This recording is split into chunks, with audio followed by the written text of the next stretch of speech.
Starfleet, Starfleet. And that's how we're going to begin tonight. Captain's feet. Stardate 4114.feet. Starfleet's command have told me I need to stop towing the line more. Oh, jeez. They want to Here bring we me go. to heel. They're treating me like an automaton, but I have a soul. Just because you're I'm ankle gonna- deep in Done. corruption. I'm going to nail them to the wall for this. He put his foot in it. I'm just going to wait for them to tire themselves out, I think. Nah, I reckon. I It's reckon going to be a he's good gonna stream. get angry and kick us from the server first. He wouldn't give us the boot. I'll let them use I up the think shoe it's leather shoe-in. first. I mean, we're shoo-in for best characters. I made the shoe-in joke already. Yeah, You'll it's probably already be- done. You can't copy it. I missed that one. Are we done? Apparently, I won because he. I was going to say, he put his back putting his foot down. Well, they had that You've one. already- Yeah. I could be Right, let's go lifting for you the up vote, by yeah, your bootstraps, but you know. I was trying to I'm work out whether I totally could work down. arch into a sentence then as well. It's a bit tongue-in-cheek. Okay, that was a near just miss. saw I'll the give you that one. That tumbleweed. almost went out, but then it came Yeah. back in. I'll give you that. Jeebus. Alright, before we let them go any further, is everybody in Foundry and can access their characters, just to make sure that they haven't lost connection or anything like that? Yep. Spiffing. Everybody who wants to be attached to Sirenscape can hear it. Yes. Yarp. Excelente. So in the meantime, I'm going to turn the Remind ship me, I had rumble something off. to ask. I'm going to turn the search off, and I'm going to turn the adventure music off, and I'm going to quickly kick us into our intro video. Excuse us, folks. We'll be right back.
Hello there, folks, and welcome along to the continuing adventures of the USS Navis. I am MJ, the GM, and I will be your games master for this evening, or this session, wherever you are in the world.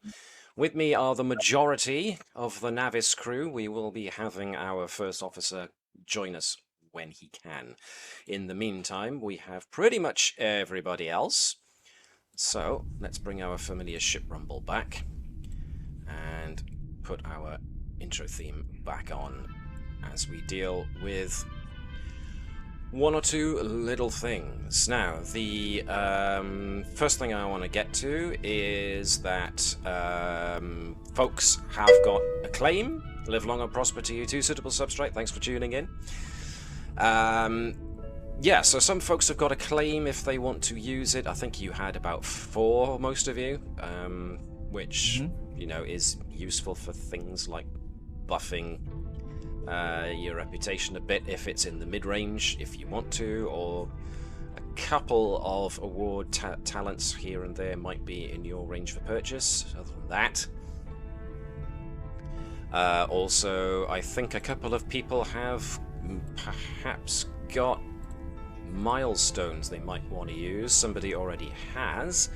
Our esteemed captain used a large milestone to actually up the Navis's con score by 1, so we've added a bit of additional power steering to the ship.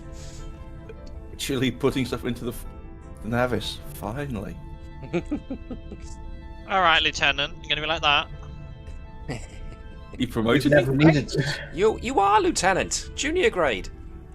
Damn it! You said the end bit. I was like, oh, I'm gonna promote you.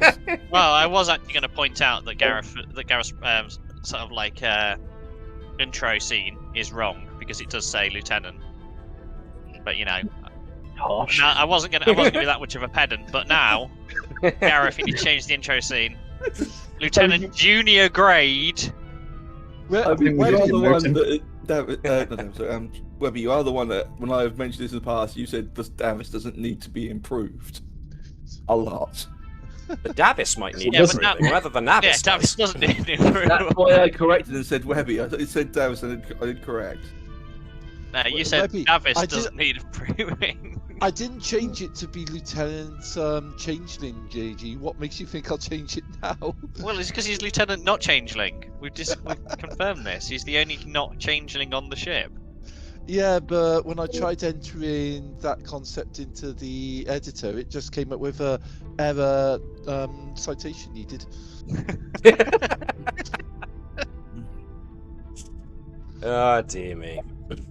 So I suppose what I'm Uh. driving at is, does anybody have any idea what they might like to spend any acclaim or any of their stored up milestones on? If not, don't worry about it.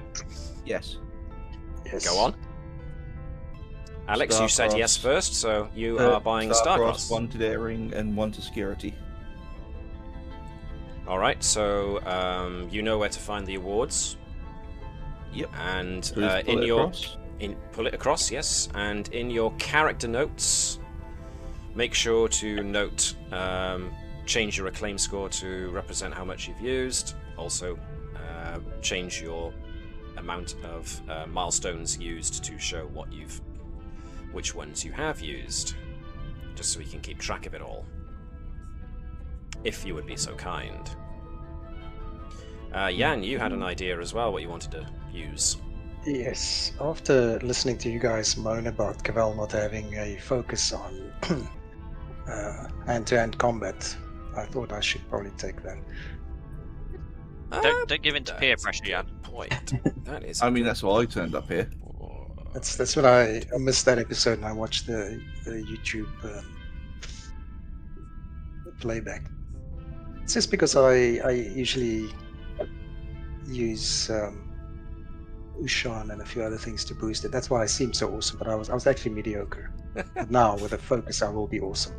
I'm not sure we'd be able to take any more awesome from Thazanan, but okay, let's go with it. Let me just check. There might be an upper limit on how many focuses. Yeah, that we can actually do. So this is changing supporting characters. Right, okay. So normal milestone. Choose a focus replace with another. You can choose a focus but replace with another focus. Can you add another one? Let's have a look-a-dee-doo. Arc milestones. Yes, choose a single attribute, increase it by 1, choose a single discipline. So you got a maximum of 12 to an attribute, maximum of 5 to disciplines, but it doesn't look like there's an upper limit on talents, focuses, and values. Well, alright then. Then feel free to add another focus if you use your large milestone to do so. Sweet. Sweet. And also, of course, make sure to make a note of that expenditure in your character notes, please. That would be super awesome, smashing great. Hoopda hoopda. Anybody else got anything else they would like to do? Ori has not yet hit the big number. That's actually after this one. So, Mike, you're very, very close to your first large milestone. You just got to complete Yay. this episode. Who knows if he'll live? I'm positive. As long as you don't do anything stupid. Whoop. Oh, okay. I'm reasonably Goodbye, All confident. right. No, alright, you can't lick it. Don't shake hands with it. Well, then what's the point of going out there and exploring? I mean, I know you want to take the teachings of Kirk to their logical conclusion, but not on every planet. But just remember, if you're trying to work out what the best thing to do is, look at that little band on your thing that says in small writing, "What would Nova do?" Well, see, I've been looking at what would Riker do. Riker's just sort of like a slightly less promiscuous Kirk, so Yes. yeah. Mount it from behind. Yes. He's talking about chairs, folks. Honestly. See, I went and said, what would Riker do? Tell Picard he's never allowed to do anything fun and have all the fun to himself. Yeah, I remember. yeah. You are not allowed off the bridge, Captain. Yeah. In fact, if Riker had had his way, Picard's entire run as the captain of the Enterprise, he'd have been in the stasis pod in the cargo bay with 100 armed guards. Just locked in the captain's ready room, just drinking tea all grey hot. Well. You've never spent a claim? Well, that's easy, Mike. How much have we got for you? Ori has got 4 acclaim. So you can spend a claim basically on stuff to do with your career, whereas milestones is more to do with the development of your character in a more general sense. Acclaim is very much more focused on your career. So, for instance, with 4 acclaim, you could up Ori's reputation in Starfleet from a 3 to a 4. Which means you've gone from being the default of 3, which is having a solid, satisfactory record, to having a fine record with a couple of commendations for exceptional performance. What reputation essentially represents is how other people in Starfleet, and maybe outside of Starfleet, how they treat you when they meet you. You can kind of think of it of how famous, in a way, you are, or infamous, depending on which way your reputation goes.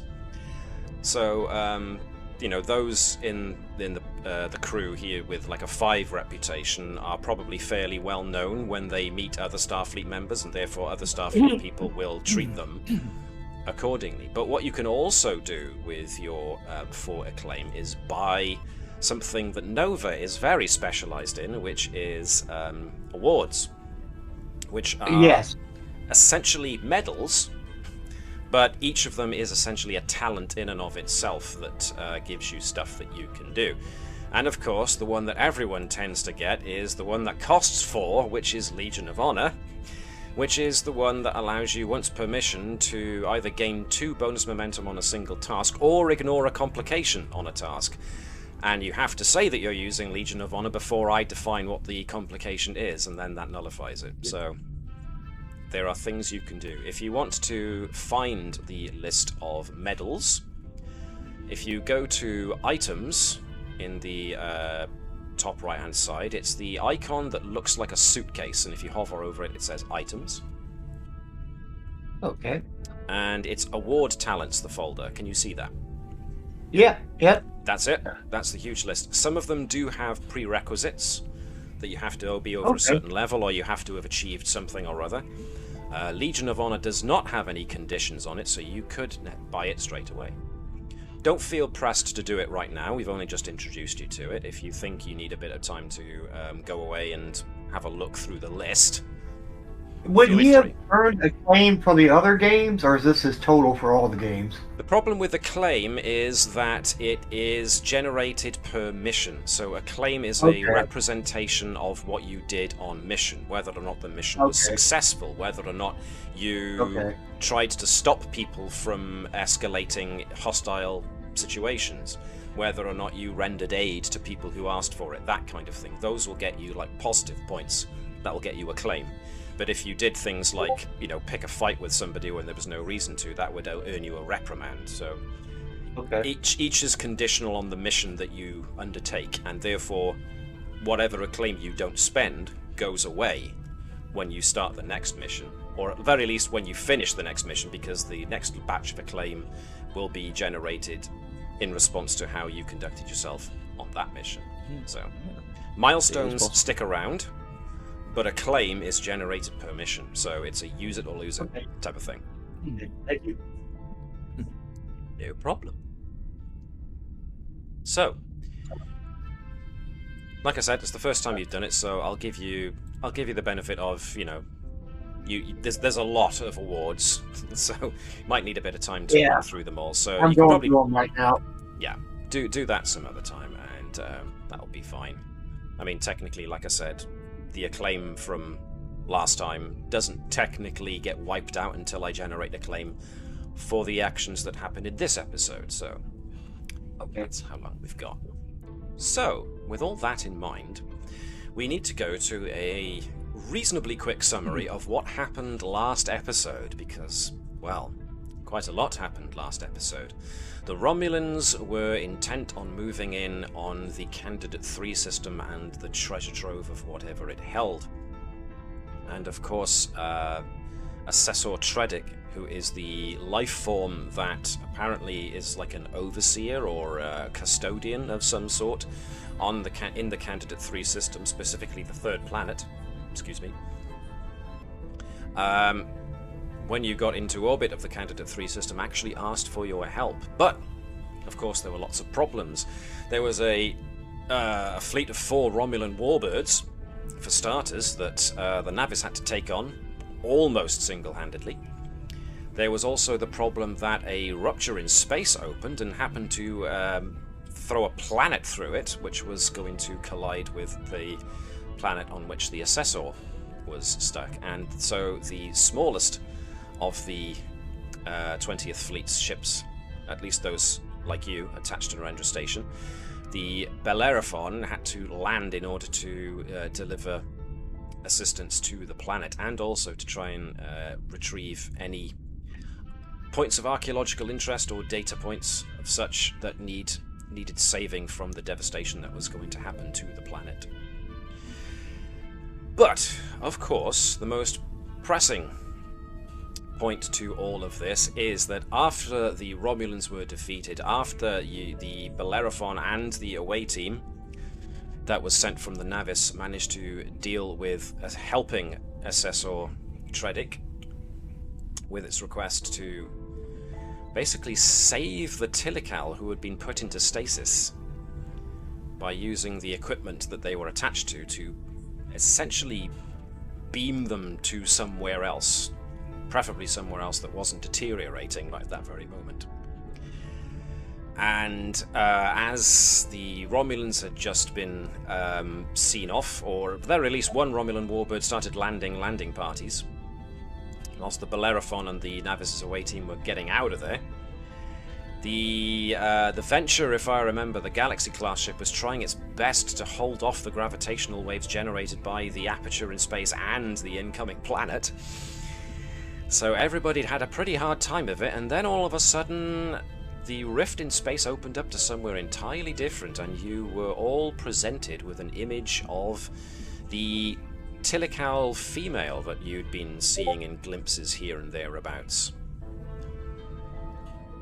Said that her name was Ashtamalia, and she asked you to help her and her people, thereby extending a hand out to all of you and those that would accept. And I think pretty much all but 2 were willing from the get-go to take Ashtamalia's hand, even though she appeared in multiple places, even in giant form from outside the ship. But eventually the 2 that were a bit more wary about this than others capitulated, and so the crew and the ship... didn't really get a choice. It was the majority. It already was a pushed majority. So the majority ruled that this was something they wanted to at least have a look at. So the offer of a given hand was accepted, and the hand was, well, it was literal as well as figurative, because the whole crew got drawn into this other realm, and that's pretty much where we find ourselves. As such, there won't be any room for any science projects, I'm afraid, because the start of this episode is taking place right at the end of the last one. So, before I start this episode, Is there anything I've forgotten to mention or any points that you want clarified before we begin, or did I make everything clear enough? Which I hope I did. Yes? No? Okay. So everybody's cool with what I've said, so that seems to be it then. So, just to be clear, Nova, Hello, Vibers, Edwards, Ori, as well as Security Bravo and Lieutenant Natik were on the away team that went down to the planet. And when you guys were offered the hand to accept, you were still on the Bellerophon, I believe, as it was taking off away from the planet. So even the folks on the Bellerophon and the Venture, you imagine, were seeing this too, but the Navis were the ones that accepted, it seems, so... No hesitation, no mercy. Well... March into a previously undiscovered dimension. No mercy! We are Starfleet, we come in peace. Shoot to kill, shoot to kill. Exactly, I was waiting for that. Very good. Okay, so here we are. We have just had folks accept the hand offered to them, and those like perhaps Lieutenant Commander Thazanan, or is he now Commander Thazanan? I've forgotten. No, you're full Commander, aren't you? Yeah, my pardon, I demoted you. Let me remote you. And the Captain too, I think you were the two who didn't actually grasp an outstretched hand, but did at least accept the offer of trying to help someone, and so the Navis was pretty much grasped by a giant hand instead, and pulled in. So, with that in mind,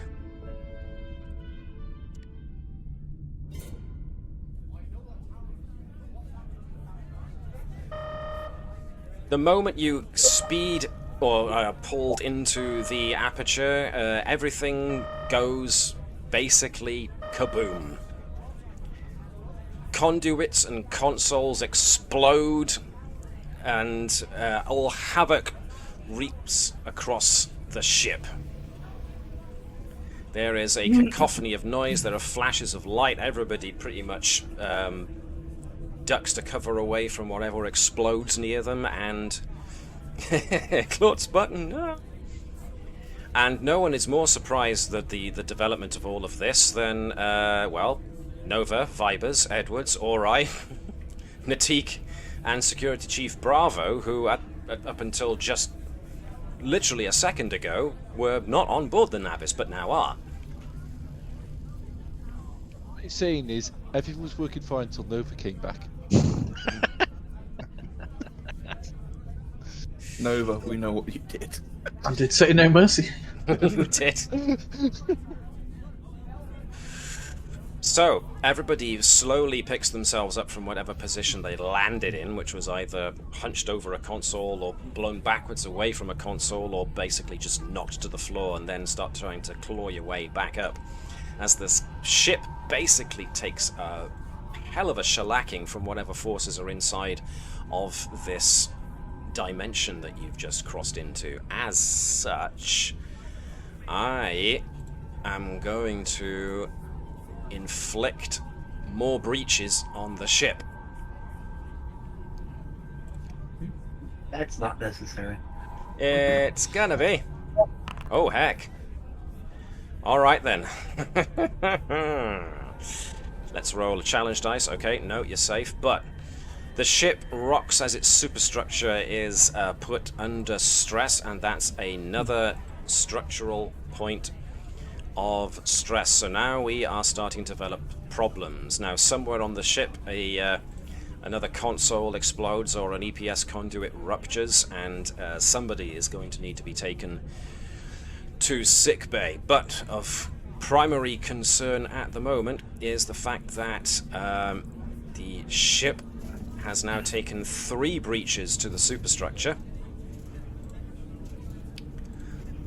So, if the total number of breaches in the structure system the ship has suffered is equal to or greater than half the scale of the ship, which it is, because the scale is 5, as you can see, the system has been significantly damaged. The vessel suffers fires and or minor hull breaches somewhere on the ship, forcing the area to be evacuated and sealed off.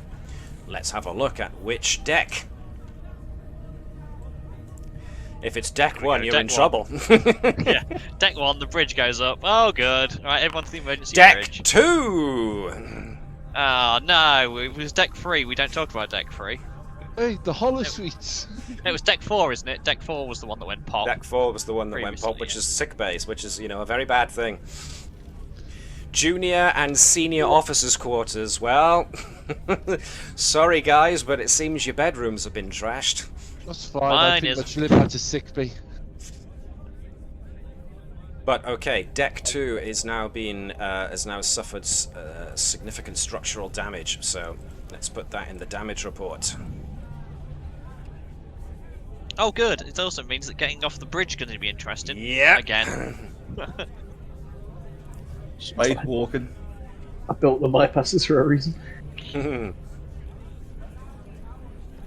Yes. spell. We go down the Nova Tunnel. I'm on deck 1. I go up a flight of stairs and appear on deck 5.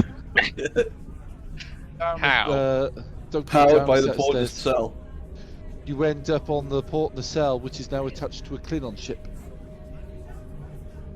Did I say I was done? I don't think I'm done. The engines take a whack. No. Which means that the engines, whenever the engine system suffers one or more breaches and disrupts those functions, it loses 2 power immediately, so the ship loses 2 points of power. Now, the total number of breaches suffered in engines is not equal to or greater than half the scale of the ship, so for the moment, internal systems officer can perform a restore minor action in order to not exactly fix the breach, but to take away the penalty of which will be all tasks assisted by the ship's engines or have a power requirement will increase in difficulty and complication range by 1 until somebody fixes that. So, engines minor breach. And because you're in an alien place in very difficult circumstances, 1 more. Let's hope it's not structure. It's structure! Ah, Wow, the superstructure is being hit really, really badly. Alright, so if the total number of breaches the structure has suffered is equal to the scale of the ship, which it's not. Alright, so another deck basically takes a hull breach. So, all engineering tasks to repair systems goes up by 2 on everything. The ship is now on 2 less resistance than it was before. Luckily for you, you guys had quite a lot of resistance to the ship. But Right, that which means... which of you accepted the hand? Everybody but Fazanan and Andrews, I think you'll find. No hesitation, no mercy. Bertram doesn't answer. He's in sick bay. And then some. That's where he's been all along. Right, finally, the next deck suffering damage is deck 15. Oh dear. Main engineering. Oh God! Ooh. When Vipers turns up, everything's going to be just fine. Vipers, engine problem. Lots of problems. So, yes. Oh dear. So. I've still got the Samsung. I like how you said I've still got this answer. The Samsung's currently in the flipping shuttle bay, and how do we get to the shuttle bay when the flipping deck 2's gone? It's okay. This is exactly the sort of reason why we have secondary reactors. For now. Literally, I believe when they installed Vipers, well, we're putting these in specifically in case a giant hand ever throws our ship into Just another for one dimension. reason, the giant hand throws it into another dimension. They called us mad when we put it on the Navis's insurance forms. Stop blowing it. I'm hearing problems, not solutions. For a moment there, Sean, I read I'm having hearing problems. I thought for a moment we'd lost you. Alright, so basically the guys who are on the away team, who are kind of assembled here in the middle, you guys were on the Bellerophon moments ago, but now you're on the bridge of the Navis, and of course everything has gone to hell. As Fiver's got his drink in his hand. Did he have a drink at the end of play Yeah, last he time? was in the bar with there Mr. Minoko having a drink. Aha, yes. In that case, yes, he's still got the drink in his hand. Although Oh, it's God, spilled he's drinking now. on flipping duty. Well, it's spilled all over the shop now, so, you know, the floor's wet.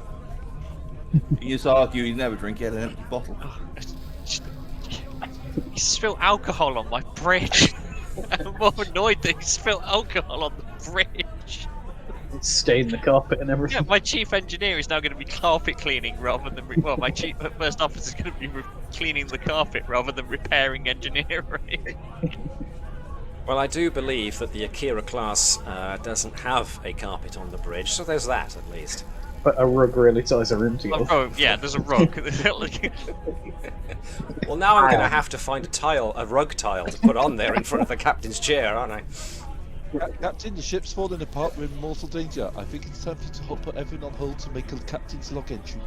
That is Mike. ridiculous. Mike, I'm currently showing you on a different map from everybody else. Can you see the fires and the sparks going on the bridge at the moment? Yes. Yes. Okay. Oh, there we are. It's just Foundry heard me talking about it and went whoop, and quickly ported Mike in. There was nothing wrong, honest. He was here all along.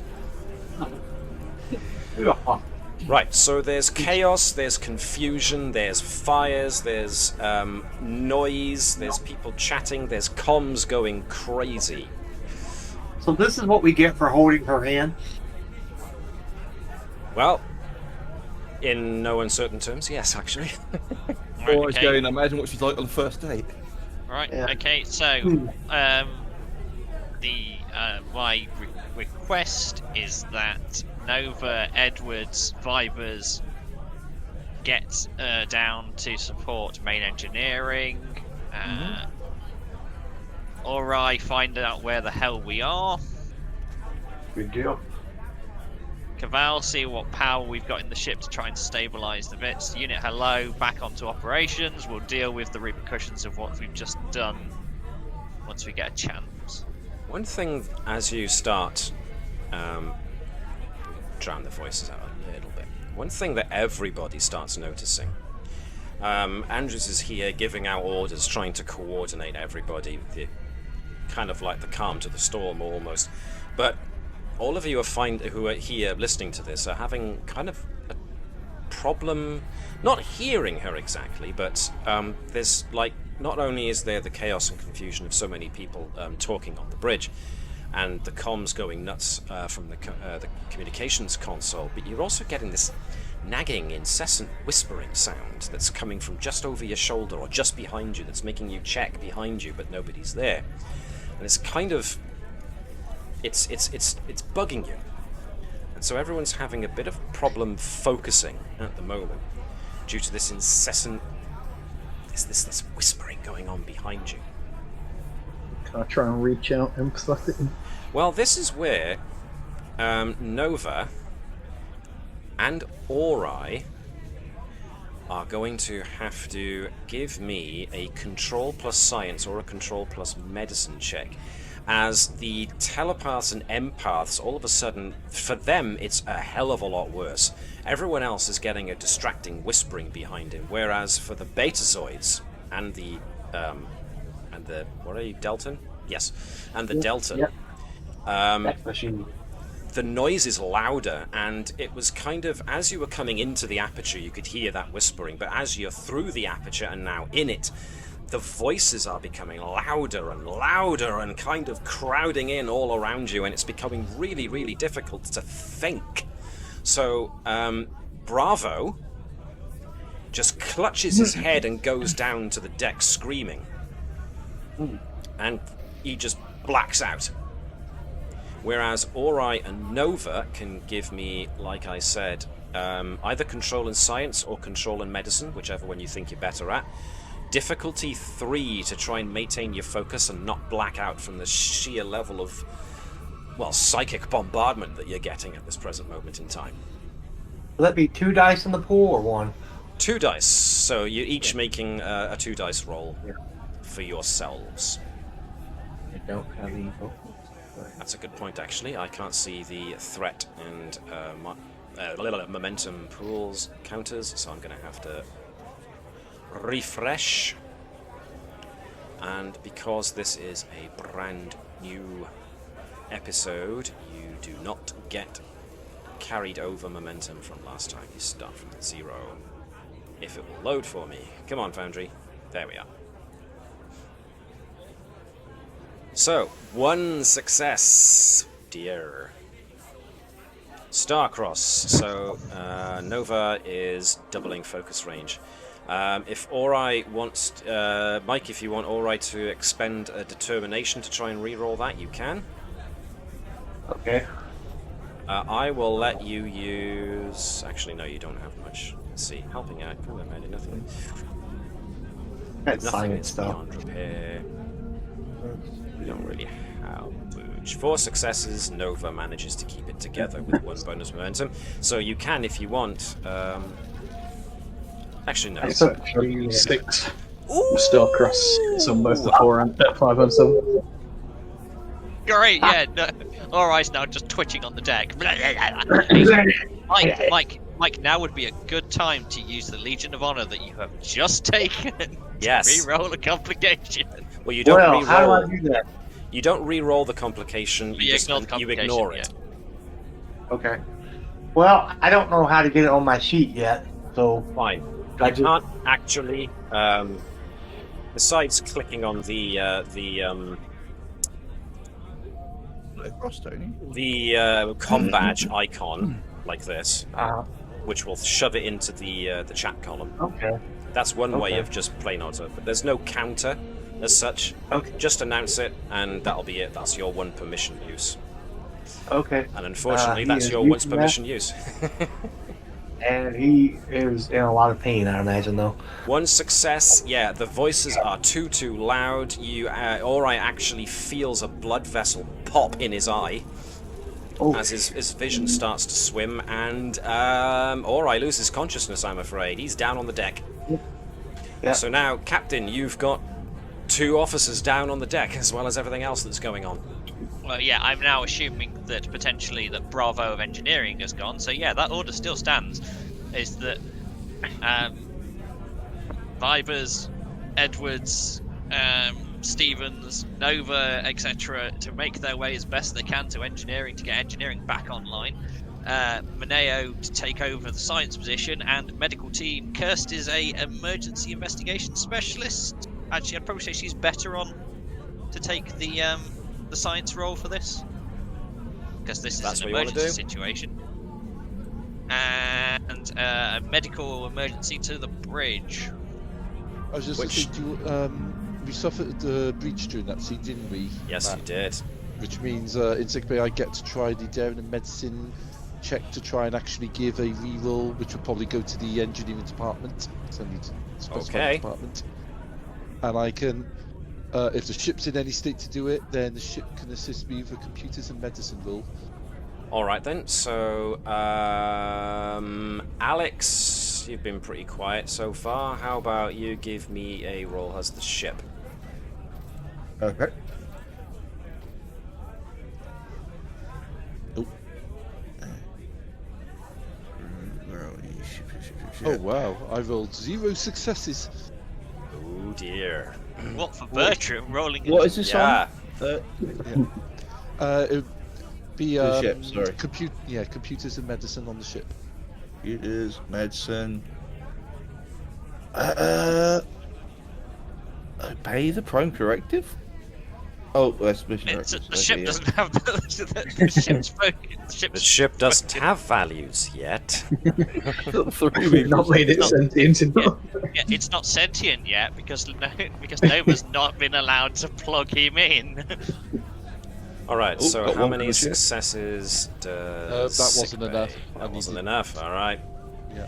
So at the moment, Bertram's sickbay is now starting to become very, very crowded very quickly. There are all sorts of reports of folks needing, there are medical emergencies being called out, mostly from Deck 2 and Deck 15. Deck 15? Yeah. Yeah, Try- 15. Deck 15. Bertram says he'll try and get a medical team up to the bridge, but at the moment, 6B has been absolutely swamped with incoming casualties from all over the ship. Not to mention the fact that Deck 2 makes getting to Deck 1 very, very difficult. Yeah.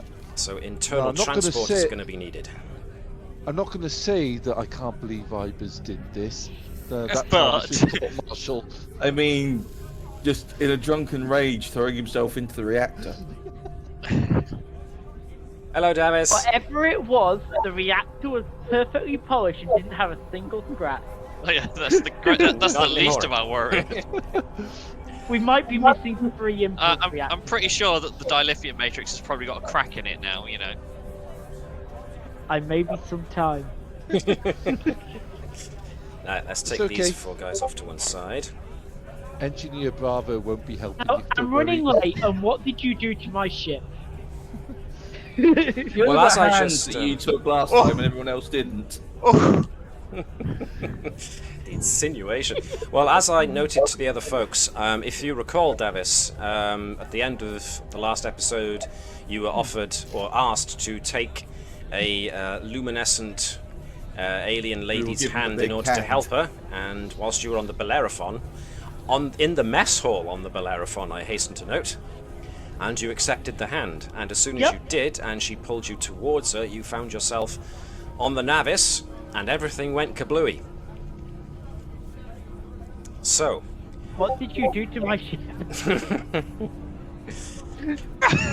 well, if you want some of the blame,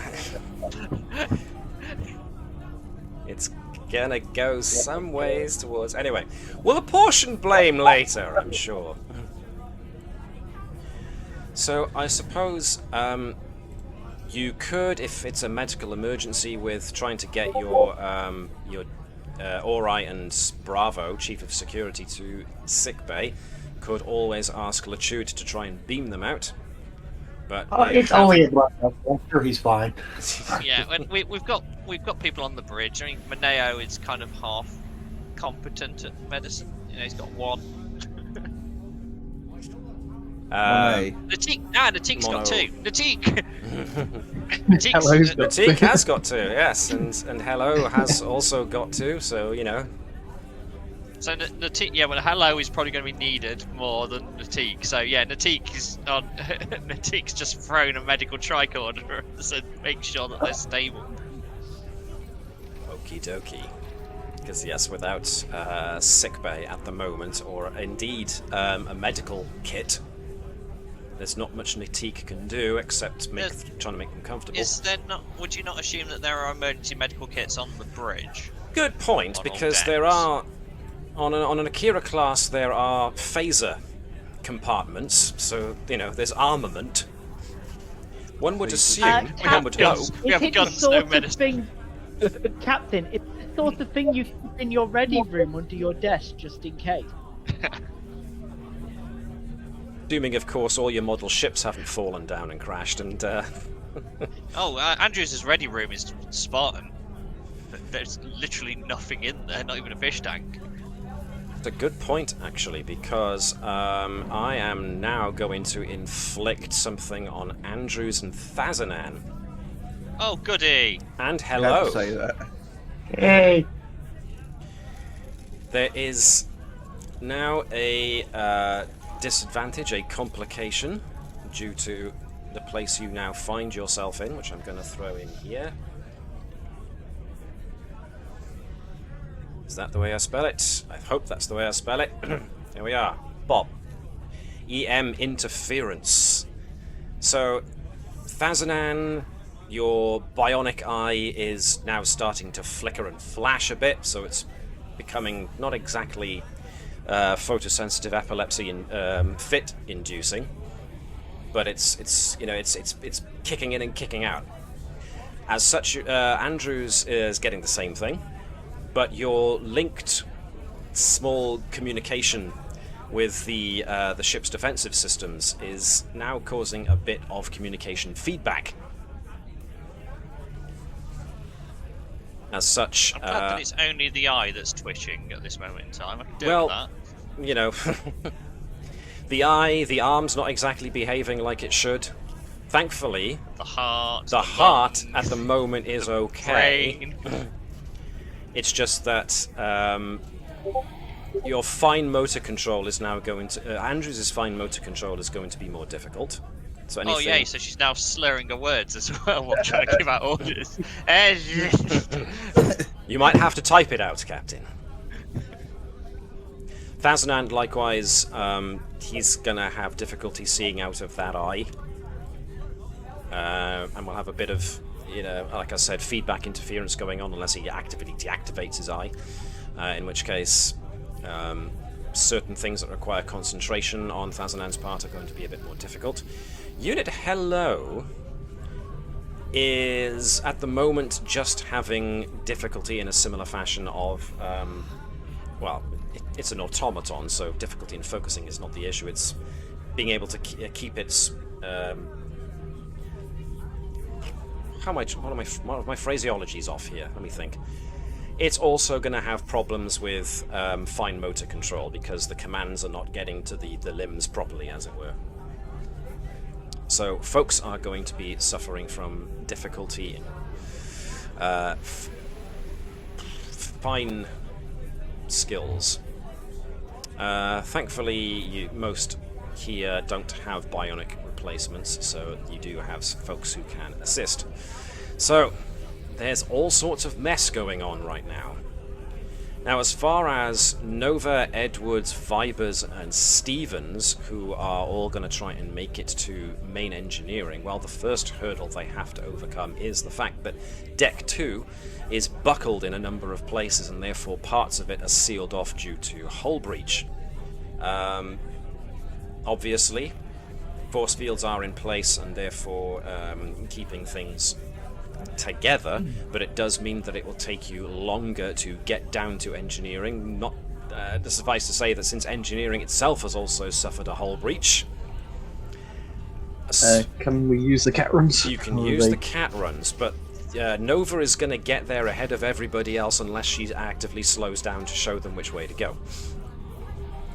I don't think Nova's worried about that, so it depends whether she's told or not. So, yes, it depends on at which point Vibers goes, wait a minute, where's Nova? You can hear her clattering around somewhere ahead, but you can't tell.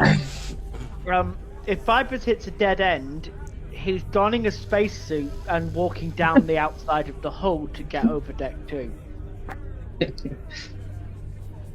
Now Okay. I'm just picturing you looking out a window and already seeing Nova crawling across it. Bam, bam, bam! I see you! How did you get there? Okay, I didn't know we had a tube outside the hull on this side. Purely open space, just crawling along the side. The port nacelle knows all. We don't talk about the port nacelle. All fear, no, all hail the port nacelle. All hail. So this basically comes down to what do you want to deal with first? I think the engineering breach is the most critical because if we take much more structural damage, we are stuffed. So we need to get engineering under control. Because when antimatter and matter meet each other, the ship explodes. And that makes Andrews a sad captain.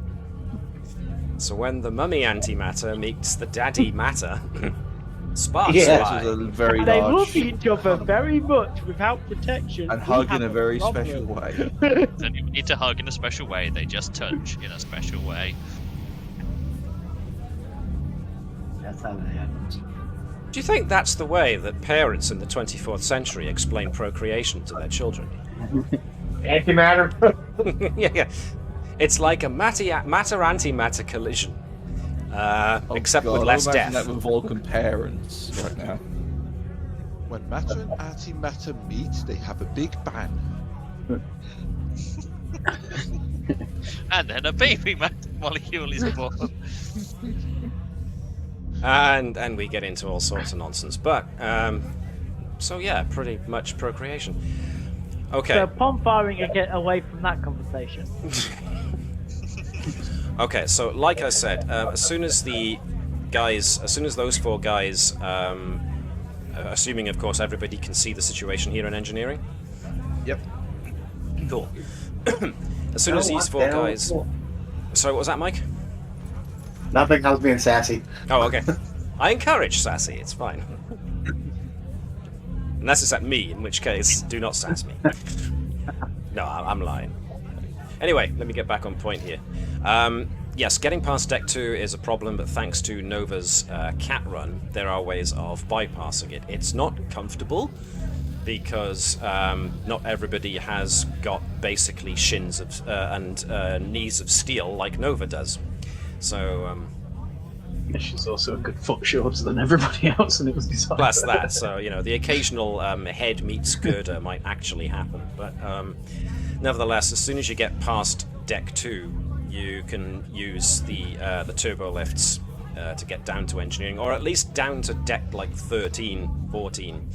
Because as soon as you get to Deck 15 is when you start getting problems. The main door to main engineering itself is actually jammed shut, and there's sign of buckling, so you have to find a way around. Luckily, there are multiple ways in to main engineering, and when you get there, you basically find what you expected to find, which was absolute chaos. So there are sparks, there are things on fire, there's shattered glass and plastic all over the shop.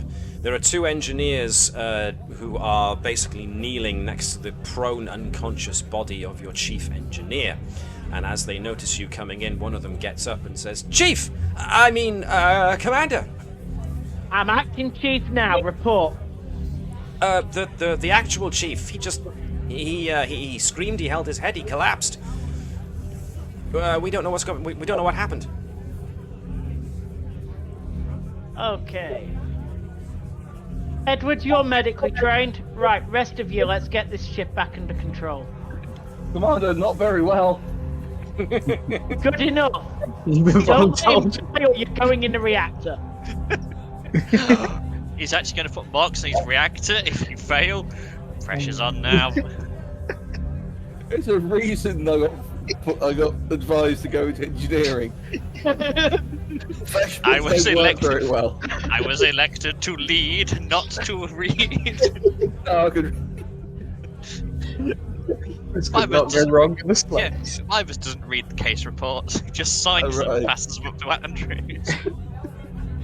Oh Well, I God. checked them for occasional things that would look bad in the report. Look, I remove typo. every third paragraph, it's fine. It's like the most important paragraph in every report he just takes out.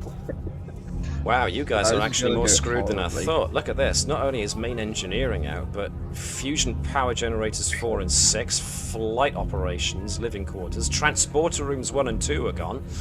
The armory. Chief Tactical Officer's office. So, Claude's office is gone. Chief Engineers, well, he's unconscious. he won't Oh, mind. as soon as we meet this woman, Claude can punch her. Did save you, whack. Yeah. Ruin Claude's dimension. Claude ruins yours. So we've got all sorts of stuff that's in need of repair. So tasks will be taken to try and repair damage. These will not be full repairs. They would take time and resources not readily available outside of a starbase or such place where you can actually repair ships. So damage control is the usual way of repairing damage to systems. Which is... so what have we got? So normally, I think, has any of... Ooh, I'm starting to stumble over my words, and I'm trying to think too many things at once. I cannot do this. Right, your chief engineer is the only one with the chief engineer talent, or does Vibers still have that talent? No, he does not. He does have ventriloquism, no, however. Comes with a position. I still can't remember how I got that. Yeah. You have to got look. ventriloquism as a focus. No, it's talent, My not way focus. of coping with this lack of chief engineer talent is 6 impossible things and I'm running late for breakfast. Well, second or third breakfast. You got the talent of ventriloquism. It's from the crew's talent share. Because Vibers has just got this knack for ventriloquism. You laugh at that every time. It's because I am forgetful about that. You kind of blank it from your brain every time, don't you? And you just like, Yeah, that's too silly. That couldn't possibly happen on this ship. So, before Vibers starts doing damage control, he's just double checking containment is still okay. Okay, so the good news is that the core containment itself is not the thing that's damaged. Mostly it's the good. superstructure of the deck itself that has taken a huge amount of damage. So fires, minor hull breaches, so certain parts of the deck have had to be sealed off, which makes it problematic to move about and reach certain systems. So this complicates all your engineering tasks to repair the systems by a further 2. And the good news is the actual engines themselves did suffer a minor breach, which just means that you've lost some power, and anything now that requires engines or has a power requirement is more difficult to use. This can be taken away. This penalty can be taken away rather easily with a simple restore minor action. So that's a relatively easy job. The difficult job is the structural damage that you've sustained. And I hasten to note once again that concentrating on this is also very difficult because you've always got someone or something whispering over your shoulder. Can we potentially do a white noise emission through the comms channel to try and block the kind of like the whispering? You could give it a I try. don't think we want to block it. At this moment in time, I want to focus on getting my ship repaired. They can wait. They've waited, what, 10,000 years for rescue? What do everyone else think? Sound like a viable plan? I don't know. We're unconscious. With our eyes bugging out our heads. Well, as I've said before, with anybody who's either got a player character, their primary character not involved in a scene, or their primary character is disabled somehow, you still have voice, as it were, for what's going on, and you can always control supporting and minor characters. So you're not out of the scene entirely. You can still venture an opinion. Nevertheless. So basically, what problem do the folks down in engineering want to get at first? I mean, like I noted, the difficulty of repairing anything now is increased by 2. So what would normally have been a difficulty 1 action is now a difficulty 3 action to get that engine's minor breach dealt with. Nova come up with while Vipers is trying to get some control over the situation. So essentially what I'm trying to say is that you could probably do with multiple people assisting on the task of trying to at least get some of the structural stuff, whereas maybe one, perhaps 2 could potentially deal with the minor minor problem. Yeah, I'd happily take on the structure. Okay, so Nova's going for the structural impairment. So we've got Stevens, we've got Edwards. Edwards Why is still being ordered to has try been and help ordered Bravo? to. Yeah, the best that Edwards can do is just say, well, he's unconscious. You know, he's basically just been knocked unconscious. The tricorder just says that his brain shows signs of he was exposed to massive amounts of pain, and he blacked out. So his brain shut down to protect its higher function. Basically, forward the readings to the commander. Say, I can't do much more. Where do you want me? Help Nova if she's on structure. I'm going to see if I can get control of everything else around here. And Stevens, do you want her to help Nova and Edwards on the structural problem? Or do you want her to help with the minor engineering problem? What do folks think? I think, for me personally, I think the structure is more important than the minor. I'd much rather we get the structure stable so we don't have another breach. Fair enough. That makes sense. All and right. then Vibers is looking at the minor bits to just try and get control of everything else while you're dealing with that. Alrighty. So, this is going to be... repairs usually ends up being a daring-related issue. So this is going to be daring and engineering for those folks who are doing it. Which is going to be Stevens, Nova's leading Nova. that one, then. And yeah, it looks like it's going to be a Nova leading that. So, Webby, you haven't rolled yet, neither has Jan really, but so either one of you fancy taking command of Stevens for this roll?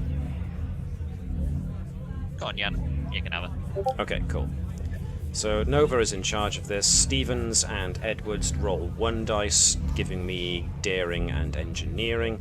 Stevens, warp field, propulsion, electro. She is more to do with power systems, so she doesn't really have a focus that she can use. Edwards, some argument could be made for metallurgy, since you are dealing with the structural problem of the ship.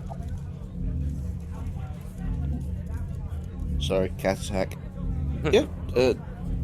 I'm presuming reason and engineering, or would it be control? It's not. Daring. It's daring. You are making Daring, a sorry. repair.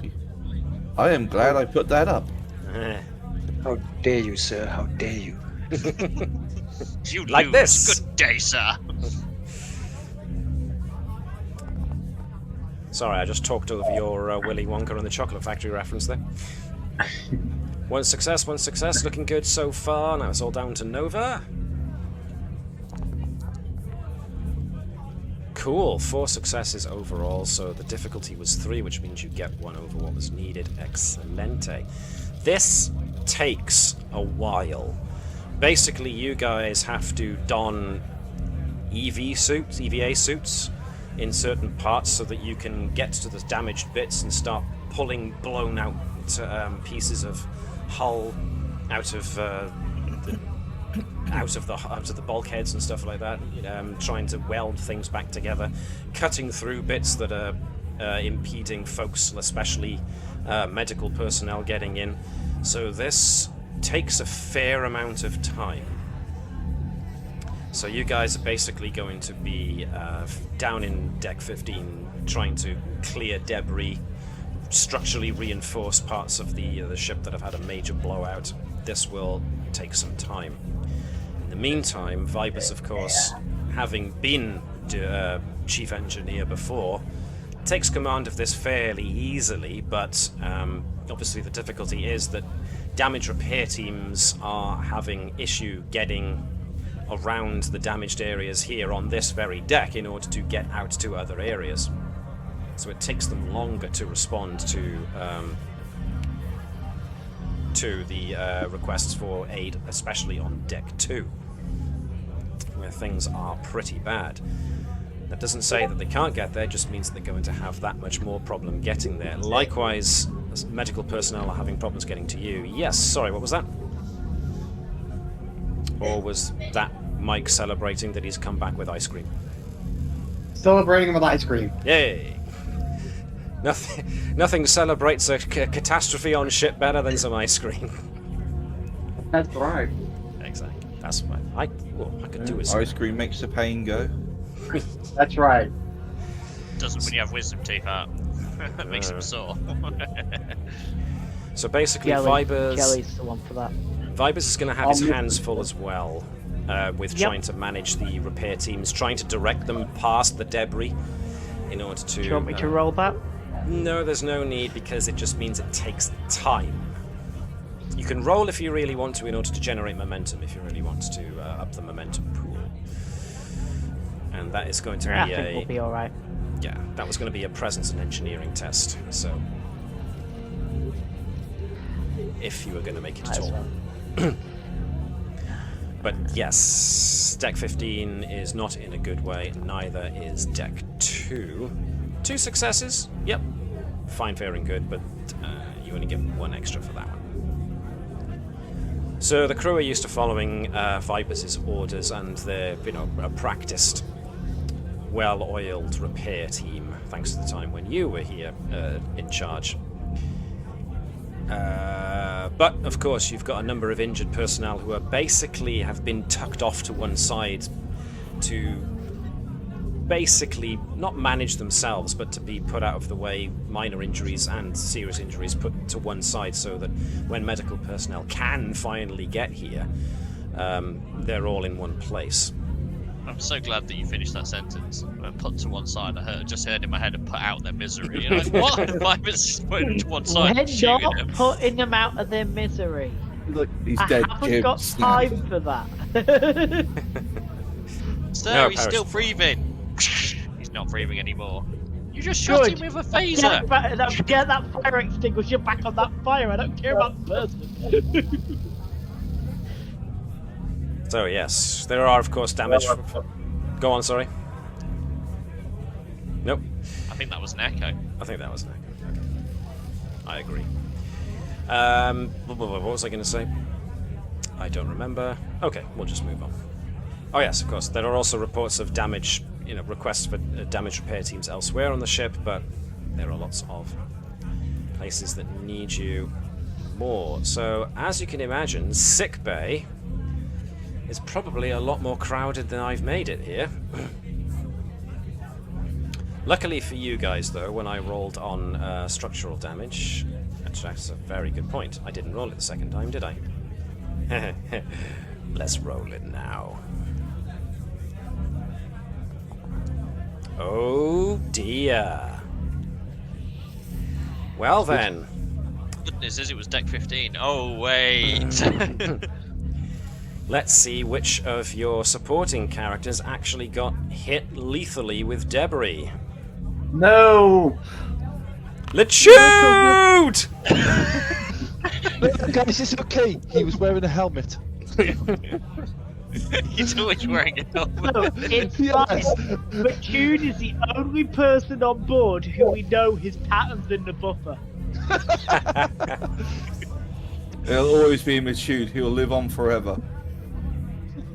Let's Well, move. dear. Transporter Room 1 is... You mean the buffer's gone? Transporter Room 1 is on Deck 15, so yeah, it's not surprised that it was Latude. Yeah, so we move ourselves to Deck 4, where folks from engineering, let me copy your bod standard engineer, comes in carrying Lieutenant Latude. Medical emergency! Okie dokie. Question, is Nurse Bravo unconscious currently? Yes, Nurse Bravo is unconscious on a biobed. Okay. Have the biobed sort of monitor to see if I can work out what's going on with it, and I'll come over to Latude. I don't know why, but I just suddenly had this image of Bertram's like, oh, Bravo's unconscious on the bed. I need a medical bed, and just flips him off the side of the bed to lie the shoot down. Just chucks his own nurse on the floor. I don't care. This man's just unconscious. He's not dying. We call this triage, apparently. Good bedside manner. So I shall give Latude the bedside manner that he deserves from all the times he was nice and polite when teleported down. Go over. Oh, what have you done to yourself, dumbass? There's clearly like first degree burns and the console's playing out. Bertram's like, what did you do? Bertram comes over. He's faking it. Look at he react when I pour lemon juice on the wounds. Okay, do a diagnosis as quick as I can of how bad it is and what the injury is. Absolutely. Who haven't we had roll in a while, if at all? Mike, I don't think you've rolled yet, have you? Yeah, I rolled. Man You became rolled. unconscious. Oh, of course you did. So it's Jan, you've rolled already, haven't you? Because you rolled for somebody else. Yep. So who have we not had roll? I think everybody's had their turn. I've not rolled, but I've not been rolled at all? shouting out loud orders, so I'm happy to let someone else do the roll. Okie dokie then. Jan, if you could be the ship for me, please. Poor ship. The ship has had quite a shellacking, yes. But she can still help. So we're looking for computers and medicine, I agree. What do you want me to roll, Matt? Well, this is Reason going and to be medicine or reason and insight and medicine to diagnose, yes. Okay. Oh, this is where Bertram rolls a complication. He's dead, Jim. 3 successes. I beg to differ. Bertram just goes to mercy killing mode. Just gets a Three successes. He's dead, Jim.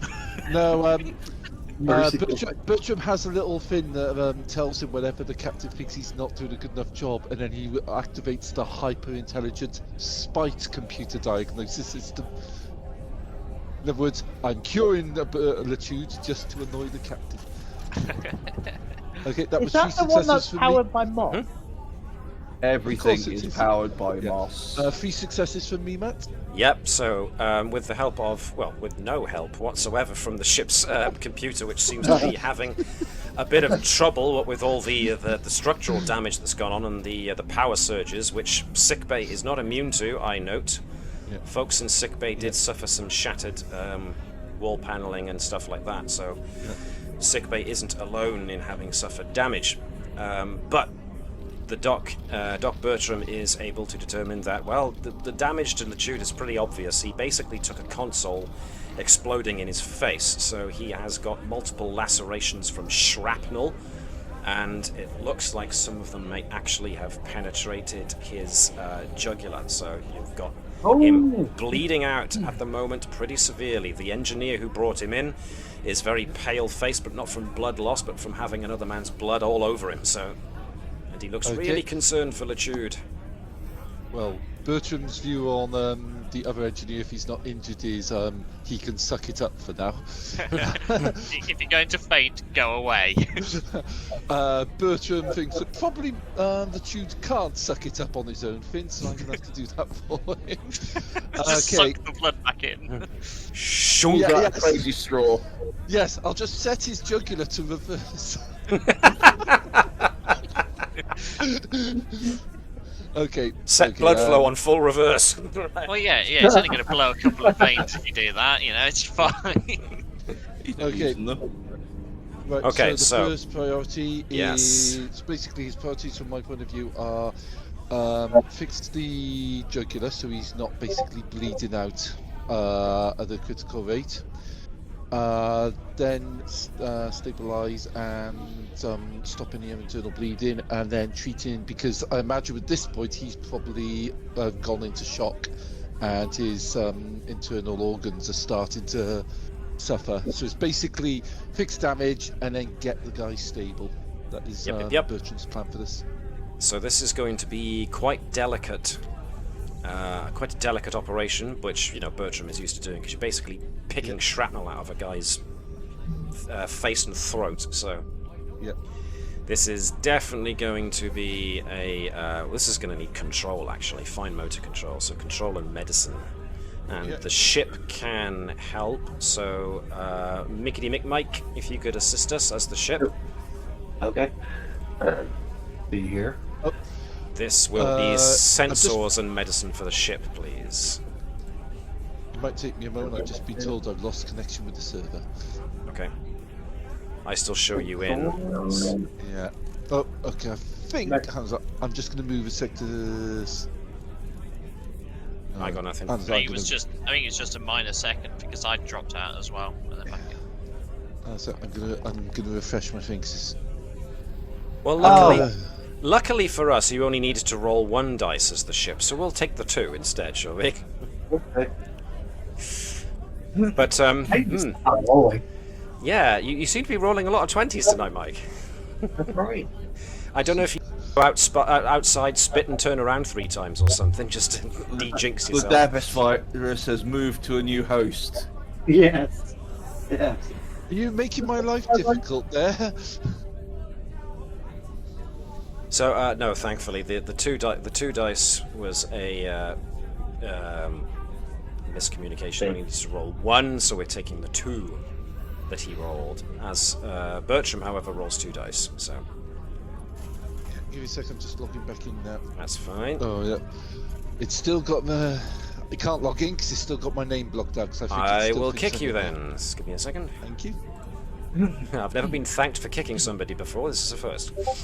Well, I like to imagine that I embody the very essence of Starfleet. See what you did there. I remember thanking somebody when I was kicked by them, but that was when I was being a mat test dummy in my kung fu class. So anyway, enough about me. Thank you, sir. Could I have some more? Yes. Well, I found out very early that I wasn't as good at this fighting lark as most of my kung fu brothers and sisters, so I just decided I may as well give you better practice by letting you hit me. So Please, sir, can I have another kick, sir?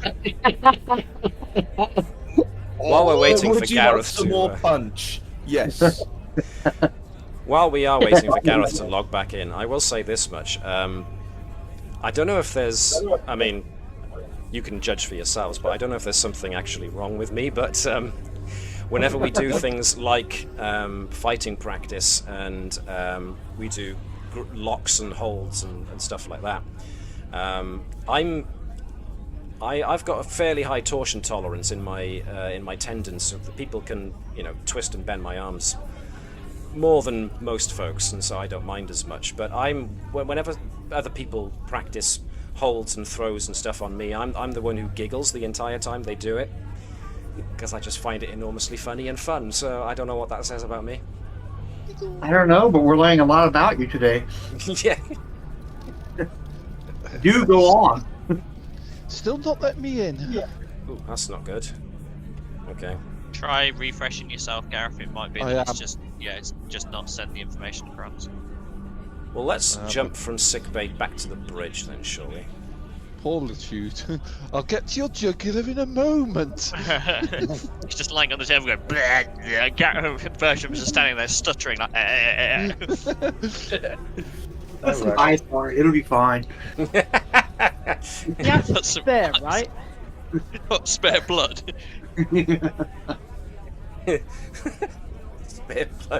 Excuse me, sir, is this yours? It seems to be leaking out all over the floor. Do you want it back? Just pouring it back down his throat. There we go. He gets back in. We've got some chlorophyll. That's about the same thing, isn't it?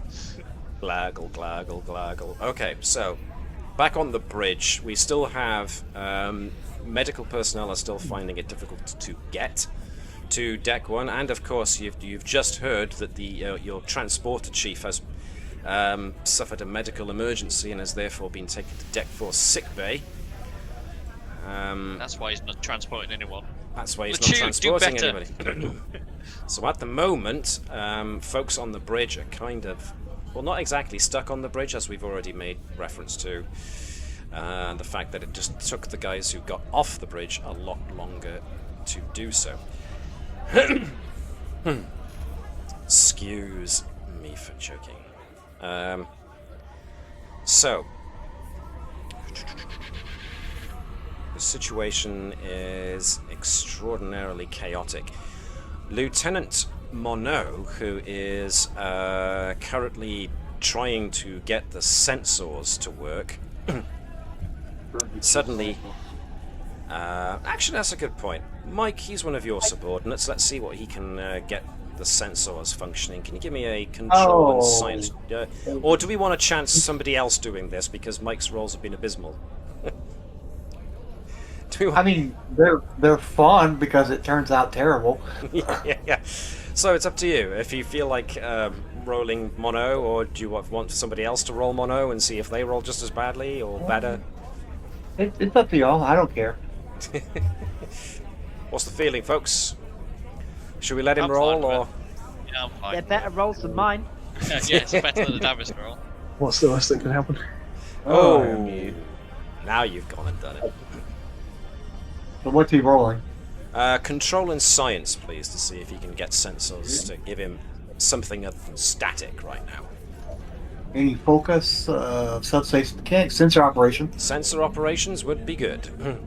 Right. Come on, Mono, you got this. He does, as it turns out. Look at that. Yay, Mono! Mono puts an Mono extra has point to the sensors momentum pool. stereo. Well done. Okay.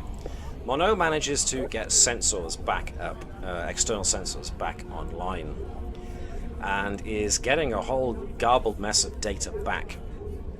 And Mono's finding that there's a terrific amount of, well, you'd probably already guess it by the fact that it's written right there on the on the map.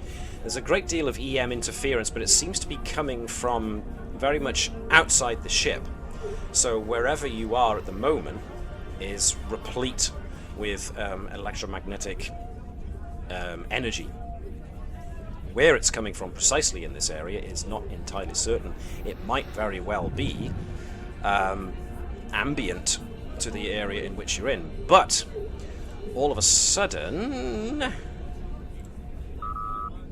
the sensors beep that they've made a sensor contact, and it's reading as a Romulan warbird. Not again.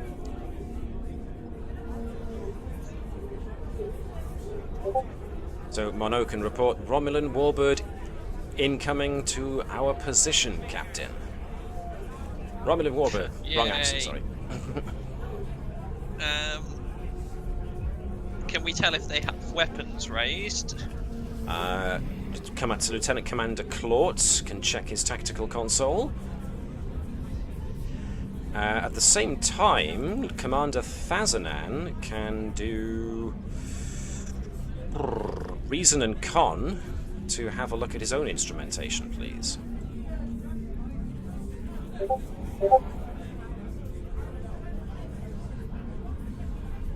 Is this a focus check? Yeah, starship recognition. Focus, please. Booyah. Thazanan is not reading a Romulan warbird on sensors. There's nothing there. Claught confirms this. Mono looks at his screen again. Oh, it's gone. Yay! We're getting sensor ripples. Woo. Or are we detecting things from the other side? Potentially both. I have an idea, but Edward doesn't have access to this information, so I can't say it. Well, Alex is, like I've said to Mike, Alex is fine to prop up and offer the group an idea, but... Yeah, it could be Moneo's thoughts or Kurst's thoughts. Fair enough. General thinking is, well, they're keeping, the mental...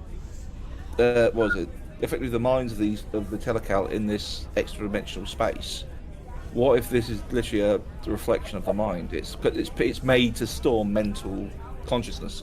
Maybe it's starting to... because that was in our immediate thoughts.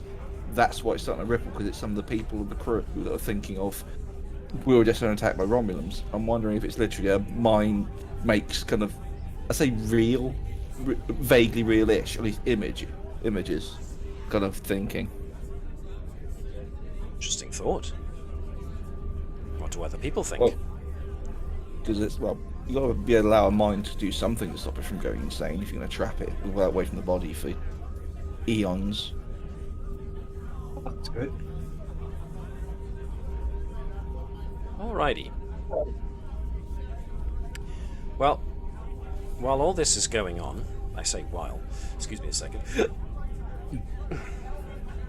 amidst all of this chaos with false sensor readings and still panels that are smoking and belching fire and sparks and whatnot as folks are going about trying to put out the fires as best they can.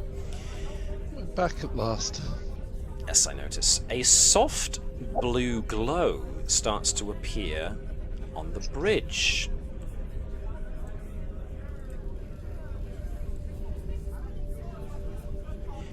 Which then quickly transforms into the shape of the glowing female form that you saw before. Ashtamalia. Yeah, thanks, lady. Space Lady. And as the glow kind of starts to fade and her definitions become clearer, she looks around herself and says, "Our saviors! You slipped through my fingers. I thought I'd lost you.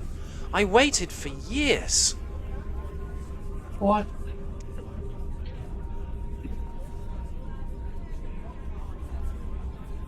Oh, good. So we've also travelled through time, then. Hurry! We must leave this... And just like that, she blips out.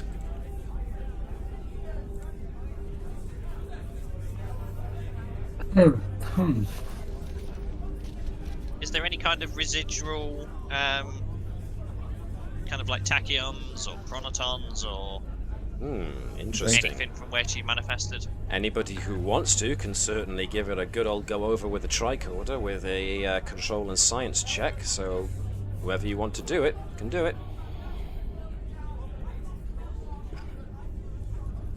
Engineering and science, was that? It was control and science, please. Control and science.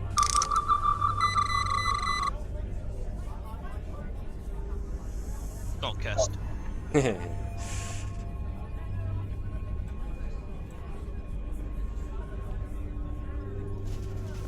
2 successes. Okay. Not bad, not bad. Okay, so Ensign Kirst, on the captain's order, whips out a tricorder and has a scan of the area where Ashtamalia manifested and then blipped out. Ensign Kirst's readings indicate that there was some kind of electromagnetic field, but it seems that the field that manifested was not in sync with the general electromagnetic field that appears to be here on the bridge, which is odd because Kirst wasn't aware that there was supposed to be an electromagnetic field here in the on the bridge.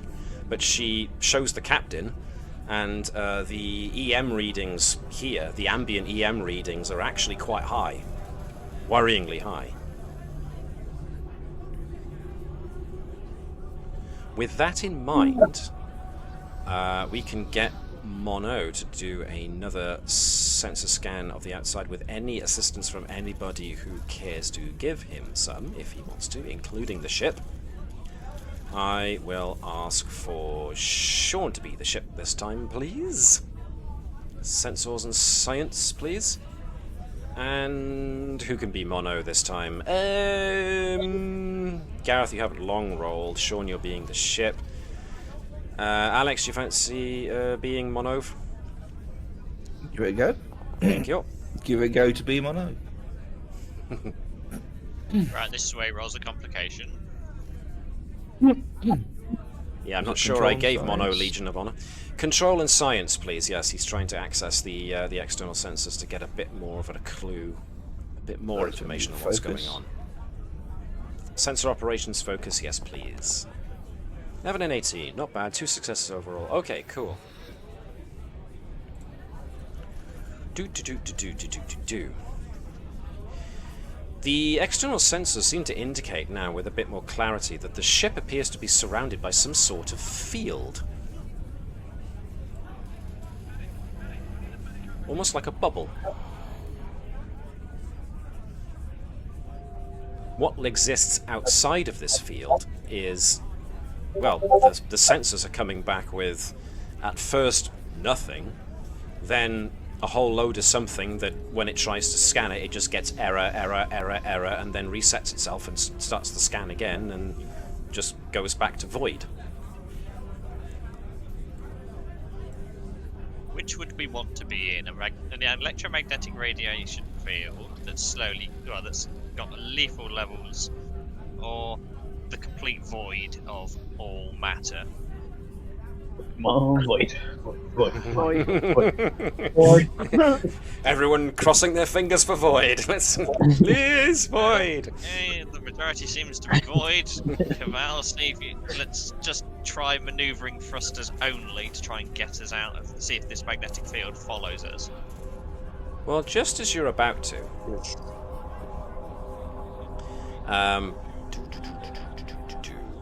just as Caval's about to, and he can certainly start engaging the thrusters, the view for Caval is a bit different than what he remembers seeing just moments ago. Caval was pretty sure that the view screen that he's been looking at to see what's outside has just been this kind of weird swirling mass of colours without any clear definition. But now the view screen has changed quite a bit. It's now showing the ice plains of Andoria. Oh. Captain, I suspect I'm seeing something which you are not. The captain looks up Maybe. and sees the ice plains of Andoria. Ooh. Well, unless we're both hallucinating, Caval, that's Andoria, if I'm not mistaken. Natik looks up and goes, sorry, but what are you all talking about? I see swirly space. Perhaps our minds are being interrogated for something familiar. 1 second, I just want to put this in. This unit can also confirm that swirly space appears to be on the view screen. Says unit hello.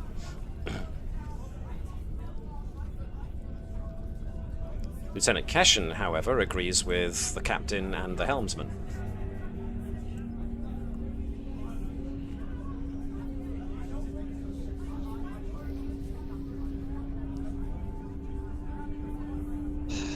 I'm not liking this. Maneuvering thrusters only, Caval, try and get us out of here. What are the sensors saying, out of interest? Are the sensors saying swirly space? Well, the sensors are essentially saying bubble of energy of some variety that it can't quite quantify yet. What's within that bubble appears to be all this electromagnetic whatevers, but otherwise there's no actual matter that can be detected. So whether or not there's anything for the ship to thrust forward into, it's an experiment, I suppose. Bit Navis? of a random question. Yar. Are our shields still up? Your shields are up, but there's not much of them left. A quick look at the Navis shows that we've got, out of 19, you're down to 5.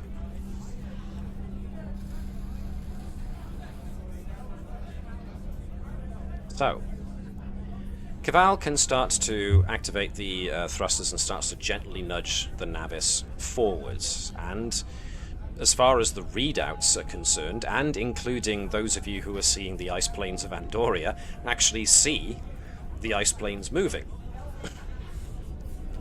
And you're waiting, and you're waiting, and when you get to those who can see the ice planes, the planes sort of end in a drop. The cliffs, kind of like a cliff kind of drops right off the edge. So yes, Caval, you seem to be nudging the ship towards the end of a cliff.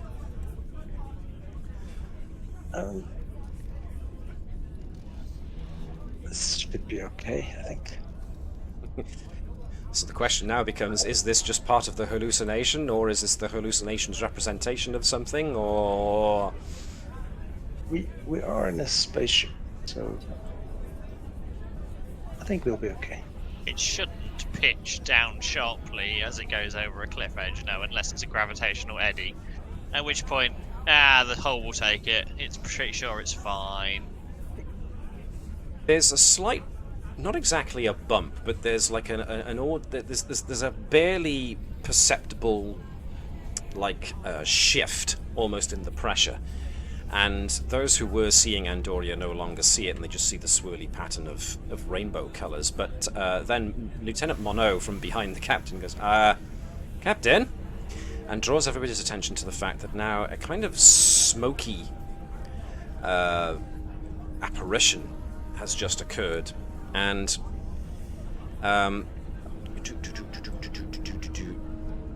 this dark roiling smoke starts to billow out of seemingly nowhere, and amidst the smoke are these kind of sparkling star-like tingles, almost like the type you see in a transporter beam when somebody is rematerializing, but the shimmer of it is very small and slow.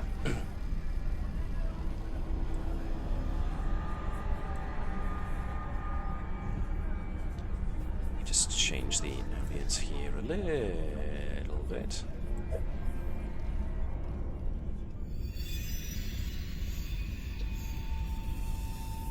And slowly, ever so slowly, a shape starts to define itself within the smoke. As the smoke goes away, and a person arrives, still wearing an EVA suit. It's your Vulcan crew member whom you lost in the... I forget the system name. But basically, Lieutenant Turin. What was that, Jan? Or is it? Or is it? Yeah. As, Vulcan female lieutenant, very much looking like Lieutenant Turin as you last saw her, just manifests into being here on the bridge. Oh! I'm here! I made it! I'm going to be subtly kind of signaling at Kirst because she had the tricorder from last time to scan to make sure that it is Turin, and then start the interrogation to confirm that it is actually Turin by asking questions that... Sure. Well, the first thing she does, whilst Kirst is scanning her, is that she takes off the EVA suit's helmet, walks forward and goes, Captain Ducasse, Oh! My pardon, Commander. I mean... Captain Andrews. I'm on the Navis, but everything seems to have... And she takes in the scene around her. Oh dear. How long have I been gone? How long do you think you've been gone, Lieutenant? Well, you can see she's really trying to focus on it. I am... uncertain, Captain. I've been here where minutes seem like hours, but days can seem like seconds.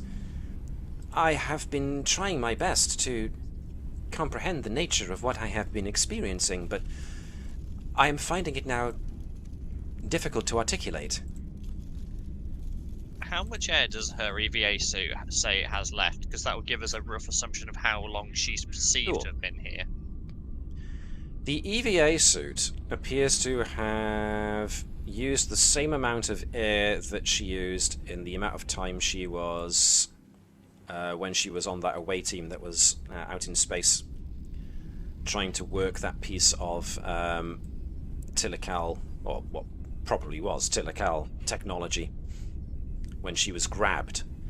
And she doesn't seem to have suffered any additional oxygen loss as it was since she has been gone, if this is indeed her.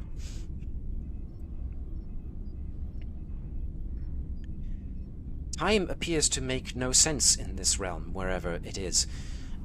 I can liken it almost to a Mobius strip that's been cut up and put back together randomly. This place, it also does not appear to have any physical dimensions as we understand them. It is like the Tilikaal have imagined us into little bubbles of reality. It's like two people standing on the exact same spot, but in different times, and time runs sideways, so they're never going to meet. Does that make sense? I'm having trouble telling.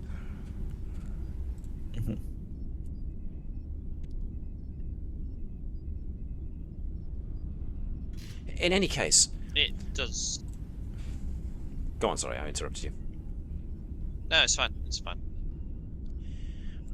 I have been here for at least long enough to have met the Tilikaal. Some of them, they are not as present as others. Ashtamalia, the one who spoke to me, says that this pocket universe is harming their mental energies. She thinks they will be okay if they are returned to their physical bodies. The thing with this place is that there are many strange phenomena here, but you have to try and ignore them as best as you can. Believe what you normally do. And then apparently, once you achieve correct focus, things just seem to happen.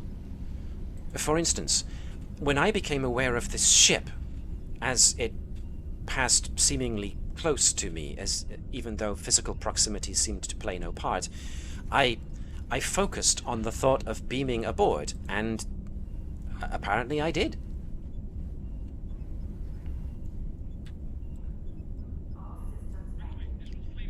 It's at this point that, whilst Ensign Kirst is still scanning very much the apparition of Lieutenant Turin, her tricorder audibly gives an alert beep, and Turin herself starts to fade in and out. And she looks down at herself as she sees that she's starting to fade. Oh no.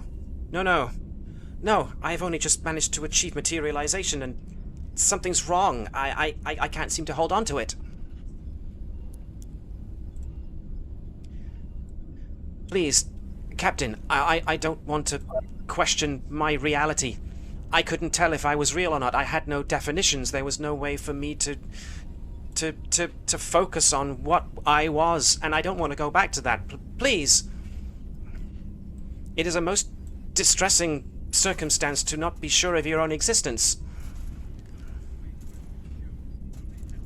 We've got to get out of here before you're not real anymore and I'm lost again.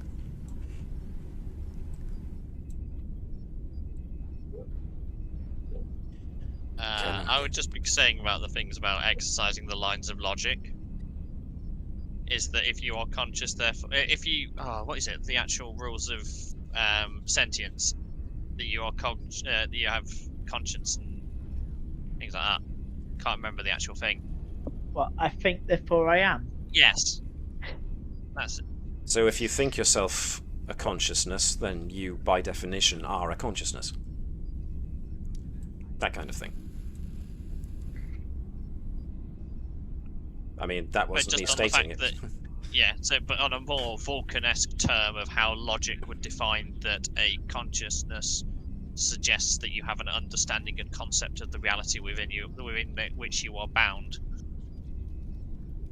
Therefore, logic must dictate that if you are perceiving this, then you are real. I hope so, she says. Now, you've got to imagine what kind of turmoil a Vulcan is going through, where they seem to be having trouble holding back the emotion. Nevertheless, somebody, somewhere on the bridge, can feel free to give me a reason and science task, difficulty 2, in regards to Lieutenant Turin.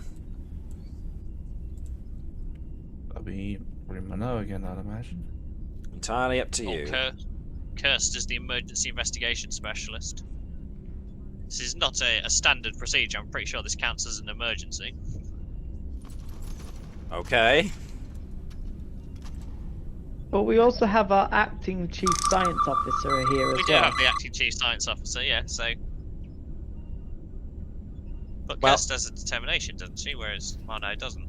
Correct. Cursed does have a value and therefore can spend a point of determination, whereas Mono does not yet have such. There you go. Yeah, let's burn Cursed determination. Okay. Who hasn't rolled in a while? Who have we got? Davis hasn't, I don't think. No, I don't think Davis has. Uh-oh, what am I rolling? Well, you know, Mike's been taking all the 20s so far, so you should be fine, right? Oh, go on then. Yeah. So, all of them. control and science is a... Reason and assist for science, Mono? difficulty 2. Let's go with probably quantum mechanics or subspace. What's he got? Subspace mechanics, maybe. There you go. There's your assist. Yay. Well, so who's doing the major? Cursed? Go on, yeah, go on, With the Mike. ensign. Go on then, Mike, you can be cursed. Oh boy. Cursed in more than one way. Okay, so who am I rolling for? Ensign Cursed, if you would be so kind. The Catian lady by there. All right. And she's rolling what? 2 dice. Control and... No, not control and science. It's reason and science. Okay. Difficulty 2. Also spending her determination. Spend a determination. Be right back in a sec. Okay. No determination now. Let's see. So, does she have any focuses that apply here? Not really. I still think this is an emergency investigation. I would agree with Questioning the concept of reality. This needs to be investigated really quickly. Yes, I can confirm, Captain, that Lieutenant Turin did indeed question her own reality. There we are. Investigation done, problem solved. Go on and use a focus. I didn't. It's a bit... Ooh, that was close. That was close. See, I should have had a focus. Should've. You guys need to stop letting me roll. It could Well, be worse. Could have been. So, unfortunately, with her eyes rather wide in alarm, Turin does fade out again. But the small amount of... You know what? I'm going to let you succeed at cost. Didn't we spend the determination, so shouldn't there be a one? Yeah, there should have been. There should have been at least 2. That's a good point, Yeah, should actually. have been. Success. Yeah. So it should have been at least 2 successes. So total of yeah, 3. that was on the money and an extra 1. Cool. Thanks for reminding me how quickly I forget. So, not only is the ship surrounded in some sort of field, there was a similar field surrounding Lieutenant Turin, apparently, and that explains why she was out of sync. Each bubble is essentially some kind of framework that allows your usual 3 dimensions to exist in this pocket universe. As such, Turin's bubble was not in sync with the Navis's bubble, and therefore when she found herself in the Navis, she dropped out of sync with it, out of synchronization with it. where she could be now is she's more than likely been expelled from the Navis's bubble. So now it comes to. There are electromagnetic fields passing through the ship and the people on it, because even though you do have a framework of existing in 3 dimensions in a place that doesn't have these dimensions, it doesn't actually filter the background electromagnetic fields that belong to this pocket universe, it seems. So the EM fields are still likely going to cause problems, and as Webby has pointed out, electromagnetic radiation is not exactly nice. So, you now have... Can I suggest to sickbay that we start releasing iodine tablets? That is another good point. So, Gareth, did you actually get to finish your, or get to do your role with saving LeChude's life? No, I never managed it because it booted me out before I could. Well, let's do that now then, shall we? Let's see how you did with saving the transporter chief, since we've now been given a medical medical 3 successes. issue. And 3 successes. Woof! Yeah. We'll consider that a great success. Yeah. All right. Woohoo!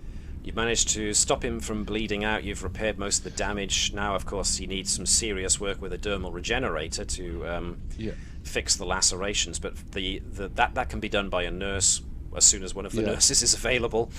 So he can be triaged off to an area where he just needs to just be yeet him kept off the monitored. bed now. Get a new person on the bed.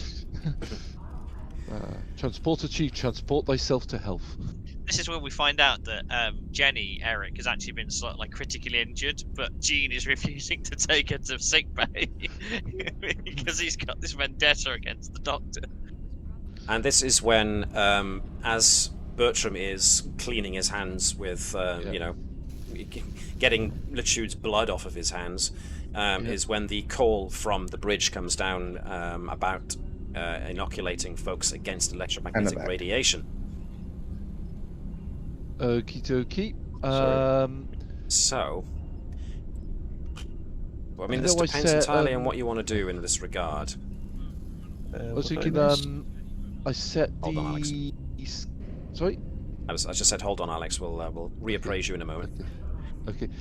I set the scanners to be scanning the physiology of Nurse Bravo because I just wanted to get some data on what was happening to him. Okay. Can I take what the scans take combined with this EM radiation thing I've just been briefed on? Yes, and yes. see if I can work out a way to some sort of measure to actually start countering it. Okay. So this will be a reason and medicine, please. Okay. Well, I don't know if I have any biology focuses. can come into this actually as a focus, so let's see what you got. Okie dokie. And 2 successes. Okay, fine. Very good.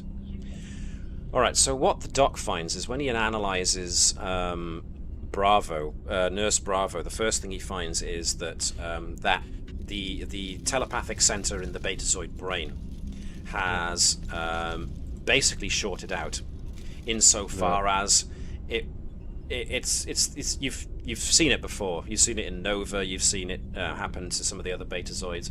Usually, when you've come into contact with things related to the Tilikaal, funnily enough. So you have seen this kind of damage before. It's basically there's so much that the telepathy is coming into such a high degree that it's basically burns out the receiver, and as such, it's so painful that the brain shuts itself off. You know, they pass out from the pain.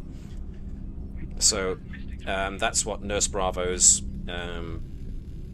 neural waves suggest, is that, you know, the brain is basically passed out from pain.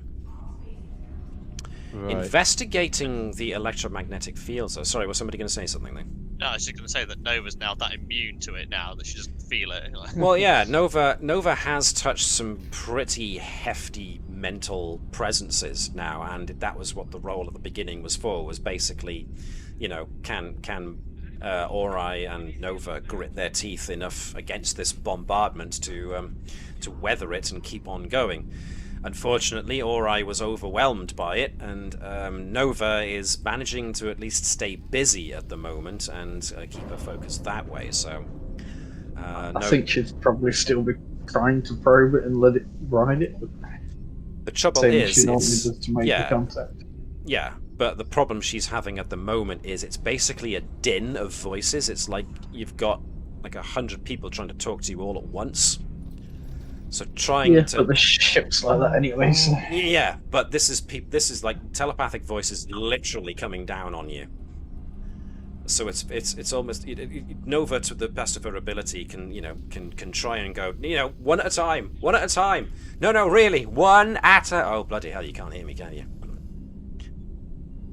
Look, you there, can you respond to me and, trying to reach out to one particular presence, one particular mental voice, as it were, and you're just getting drowned out by the sheer noise of it. So at the moment, there's no clear means of communication. It's just a din of shouting voices coming at you. Can we get them conscious? What Bertram's actually now starting to work, because he's aware that it's obviously hit the telepaths and empaths worse than anyone else, but it's not limited to them. Everyone's hearing basically the weird sort of whisper voice stuff.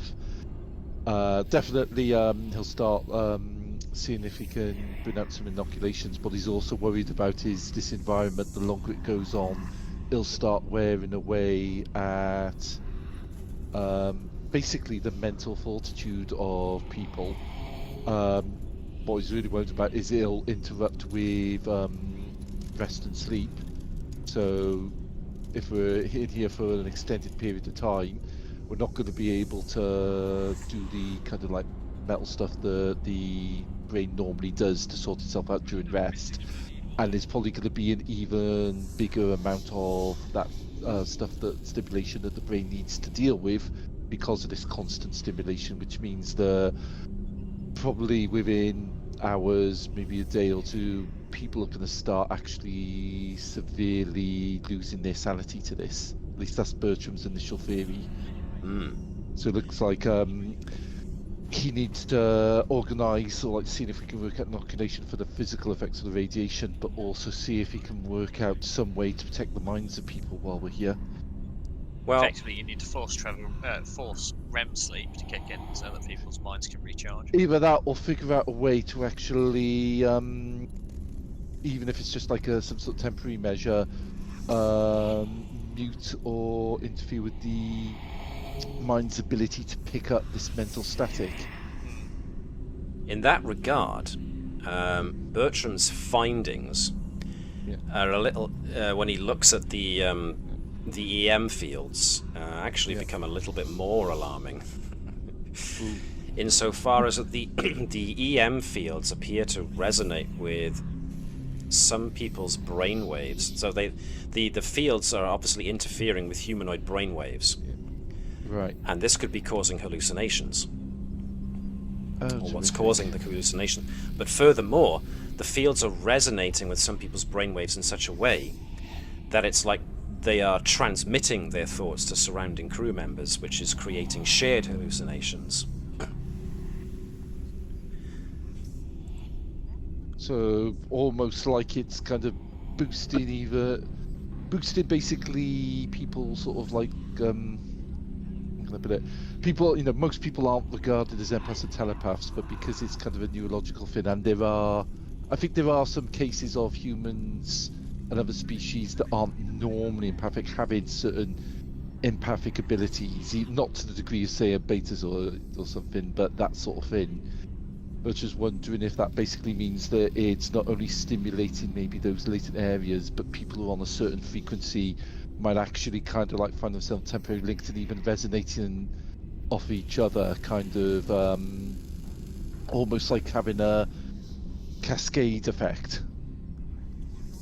The more people who are compatible with each other like that, who start hallucinating, then the more those hallucinations start kind of spread and potentially start getting in people that wouldn't normally be quite on that frequency, but kind of getting sucked in by the slight variance of people kind of getting a wider spectrum. If what I'm saying makes any sense at all. Get out my head, Caval. Certainly sounded very impressive. Right. But no, I get where you're going. So yeah. Sorry. All my script said is Bertram realizes that tech. no, it sounded very cogent. That so. was the best Yeah. load of medical technobabble I've heard in ages. Right. But no, Okay. it does make sense, is the fact that it is about a mental resonance that could be potentially occurring. Okay. And that it's people are emitting people do emit brainwave patterns, etc. And if your brainwave pattern's being emitted at a certain range, it can start syncing with other people's. Okay. Yeah. Now we've got Okay. for Star Trek tradition. Can you give us the dummies version? Okay. Well, I believe the traditional sorcery is it's like this thing from human history, or this thing from made-up alien history. That's exactly the same with one difference. Yes, I see it now. Thank you, Doctor. When the mummy moss and a daddy moss love each other very much, they hug in a special way.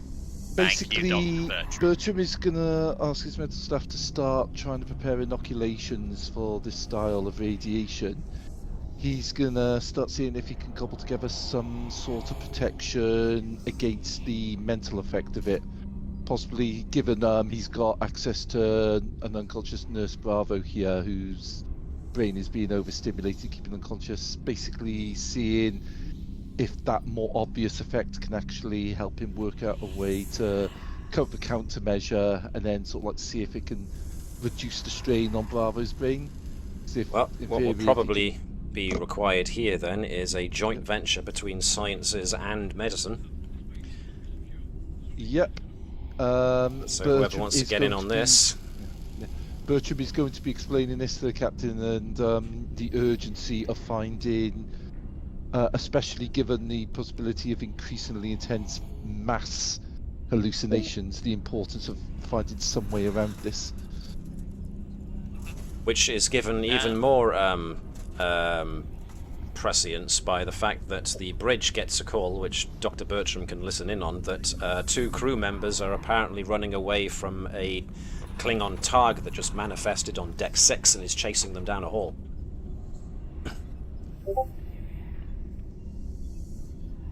Podcast the take Targ whoever- cannot yeah. hurt you. Yeah, take however you need, Doctor. So essentially Okey-dokey. this is going to be a joint venture between sciences and medicine, or if any engineering related folks want to get involved as well, or anybody at all who wants to help with the science of this, try and find a way of blocking these signals from affecting people. So basically, however you want to do it. My wife is currently busy, Doctor. You can't have her. Don't you know that? What did you produce the shields for it? Well, that's not a bad idea. Oh, I'm going to bounce it off the main deflector dish. That's the one. Bounce everything off the main deflector. Remember, you need a graviton particle beam for that. Oh yes, yeah. Perhaps if we graviton particle beam off the main deflector, Captain, you know what? It just might work. So this sounds like a group venture where you've got one lead and up to however many, up to 3 assistants. This is going to be reason and science as well as reason and medicine for the one who is going to be approaching this from a biological standpoint. So basically, who do you want to do this? As far as Edwards, Nova, and Daniels are concerned, they are still doing. I mean, they can start finishing up their stuff on Deck 15 and maybe move up to do the structural damage on Deck 2 so that they're closer to the bridge. I do hate to say it, but Eric does have stellar phenomena. So, Jenny does indeed have stellar phenomena. He's actually probably one of the ones to put in. Mono has astrological phenomena as well as quantum mechanics. if we get Ori back on his feet, just so like slap him awake, even though his brain's aching. It's like, all right. Well, you can conceivably try and get Ori awake, but you're going to have to somehow get medical personnel to deck 1. So, unless Have you tried? Just Well, I was pull gonna some wires say- out of a Sorry. maybe the doc could talk somebody through using an emergency medical kit to bring Ori around. I mean, Just that's- zap him or something. Just Yeah, that's what I was going to say. Is pull 2 wires out of the local conduit and just like clear. Yeah. Zap. System rebooting. Just- So we'll go, wake up, Ori, breakfast's ready. Wakey, wakey, eggs and bakey. Ori, the girls are still in the girls are still in your bed and they want breakfast. Uh-oh.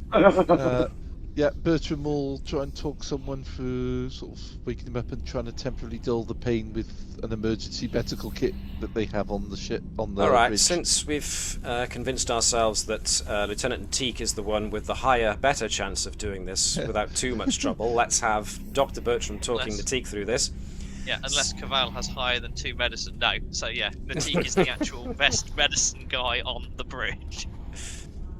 Jan, why don't you be Natik, who gets to be the primary for this, because Bertram is technically helping Natik through this, so this is going to be control and medicine for Natik, and this is going to be presence and medicine for Bertram, because this is him explaining it to Natik of how to use hyperspray.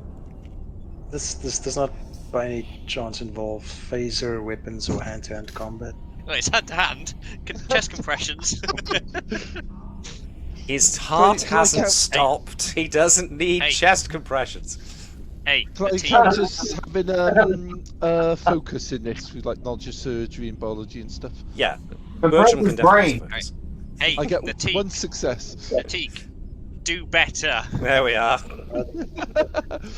In that case, I'm taking 1 momentum. Yep, probably a good Okay. idea. Andrews does not get it back. 3 successes, but you also get 2 successes from using Andrews' determination, so that's 3 in total. Alright, Oh, plus, there's another one because I got a success as well. yes indeed, so that's plenty of successes, so you get that momentum back. Alright, so that's successful enough that Bertram reckons that it essentially will nullify... Not nullify, it will very much... You've sedated Bertram's... not Bertram. Bertram has told Natik to sedate Ori's empathic sense. Didn't he used to lose Fret when he got the characters mixed up? Go on then. Yay! Fair's fair. I actually had my wrong teeth in at that particular point, so... So, Ori is brought back to consciousness. He's got a flipping good headache. And can just about make out those whispering voices, but it's not a cacophony anymore, so... And, yeah, one of his eyes is slightly bloodshot, but he can still see out of it fine, so... And that we're just going to tell him to not focus on the outside world, just focus on what he's got in front of him. So what's he got in front of him? A scientific problem that needs his input, what with him having quantum physics as well as warp field dynamics and whatever else we want to land. So we are having Ori and Bertram and whoever else we want involved in this. So who do we want involved in this? Who's available and has the right skill set Say- and is willing. Say Jenny, Fizal. Let's bring them in. They're not on the bridge, so we assume that they're in other parts of the ship. Yep, so this is going to have to be done over comms, but, comms and communicating using the main computer to run the math and the numbers is entirely possible, so that should be fine. Are we going with? I think it was thrown up the idea of using the shield array to try and block and If you want to. filter the environment. Are people thinking of that? Sounds fine. So I'm thinking of can we kind of simulate it on a small level once with the computer helping us crunch the numbers and stuff with the quarantine fields in sick bay one of those around Bravo. See if we can use that basically as a smaller fin. Once we've got the workings on that, then we can look at trying to do it on the bigger level for the ship if the shields can handle it. Okay. What do people think? Try it small first and then go big. Yeah. Plus, given the state of the ship, it might be an idea of doing it using the small fin first, so that while we're still figuring out, we don't accidentally put too much strain on the shields. Because I believe the shields took a pagger in. They did indeed. A little bit. Yep. We're definitely Engineering. haggard. The list Okay. of unbroken systems on the ship is currently shorter than the list of damages. Please hold. Try harder. Work smarter. Yeah, work smarter. Do it faster. So, how many decks can I Stronger. jettison? I mean, Deck 2 doesn't exist anymore, so we can just ignore Deck 2. It's fine. Make sure the bar stays. That's Deck 10, isn't it? Something No, like no, it's that. 10 on a Galaxy. It's 10 on a Galaxy. I'm not sure on an Akira. I can look it up, but whilst you guys are deciding who you're putting on this. Yep. So what am I looking for? The bar. The bar. Deck 3, holodecks, primary shield generators, officers' quarters, sick bay, chief medical officer's office, primary science, council's office, deck 5, main lounge, there you go. Deck 5 is the lounge. Mr. Minoko's fine this time. Yeah. He hasn't lost another arm. Yet. No, he's lost a foot. Yeah, deck 5. Okay. So, Good one thing last you're getting time, shorter. who's doing what? We've got Eric and Fizal who are going to be assisting. Yeah. That's 2 dice. We've got Ori back, so it'd be a shame not to use him, so that's at least 1 other dice. Which leaves 1 person to take charge, which was pretty much Bertram, so... Yeah, I guess so. What am I rolling? You're going to be rolling Reason and Medicine. Ori is going to be rolling 1 dice and rolling Reason and Science. Sean and Alex, which ones of you want Fizal? Which one wants Eric? I'll take Fizal. Alright. Sean, you've got Jenny. Eric. They're using their foci of stellar phenomena, and they are rolling Reason and Science 1 dice each as well, so go for it. Can you use the foci when you're assisting? Yes. Okay, cool. So, I swear I clicked on it, it didn't go through. Weird. okay, try again. There we are, that's better. So there we are, there's Fizal, there's Ori, there's Eric, so we now need the Bertram. 1 success. Okay, cool. 1 and 2 and 3. Very good. So, working together. Do. So, analysis of the EM field shows that the fields are very capable of overloading EPS conduits and burning out isolinear chips, as well as interfering with humanoid brainwaves, so that makes them a danger to the ship as well as to the people on it.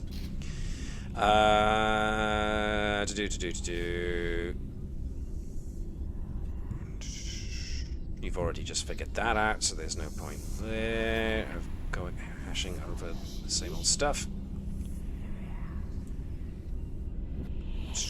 There are odd occurrences going on board the ship where crew members who are suffering shared hallucinations are, if they are hallucinating it, they are causing systems to spontaneously fail. However, those engineers who have gone to fix it and suffered a shared hallucination have found that they repaired the damage that they saw inflicted before they even got to fully work on it. So it seems the lines between hallucination and reality are becoming somewhat blurry. as far as creating some kind of protection against it, actual chemical inoculations in order to stop people getting saturated with radiation will work for so long. Modifying the shields, which can be tried with on the small scale like Gareth suggested on Nurse Bravo. You can indeed modulate your shields in order to try and resist some of that EM radiation. Similarly, Sickbay finds that using cortical inhibitors or neural suppressants, or even a combination, can try and reduce the effects of the EM fields on people's brains. The unfortunate conclusion that all of you working together come to is that these are still very much temporary measures. Eventually, obviously, the longer you stay in this place, the longer the equipment is going to be subjected to harmful EM fields. And of course, the longer people stay here, the more their physical bodies are going to be taking physiological, maybe even psychological damage, as was already noted. So, neural tissue seems to be the one with the biggest problem that's going to take the most damage from prolonged exposure. So, you do have counter agents that you can create now. You can modulate the shields, you can use neural suppressants and cortical inhibitors on folks, which means a lot of cortical inhibitors are going to have to be replicated. So as well as having to deal with the influx of injured, which is now starting to come to a trickle to a stop, because the damage at least has stopped happening. What's going on now is more trying to repair everything. So the influx of new patients is slowing to a crawl, but at the same time you're still dealing with patients, but now you have to start trying to coordinate inoculating everyone and slapping a cortical inhibitor on everybody. Yeah, because you said there's going to be a lot of these inhibitors. I'm going to throw it out there if this is radiation based. You know the template organ project that I was doing? One of the completed versions of it was a radiation protective one. I'm just thinking I could start throwing sort of like seeing if I can use those on people who are vulnerable to try and further slow down the degradation of their minds and their issues, given that they're more sensitive to it. Indeed. So, in order to save on resources, utilize some of those on the more serious cases.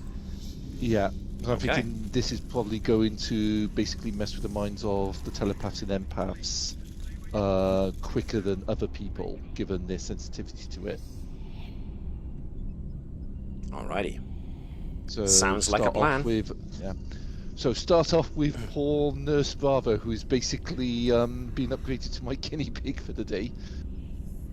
Doing it, some of the others, people like Ori, for example, on the bridge is going to be interesting, given the difficulty in getting there. But I have to organise that as we go.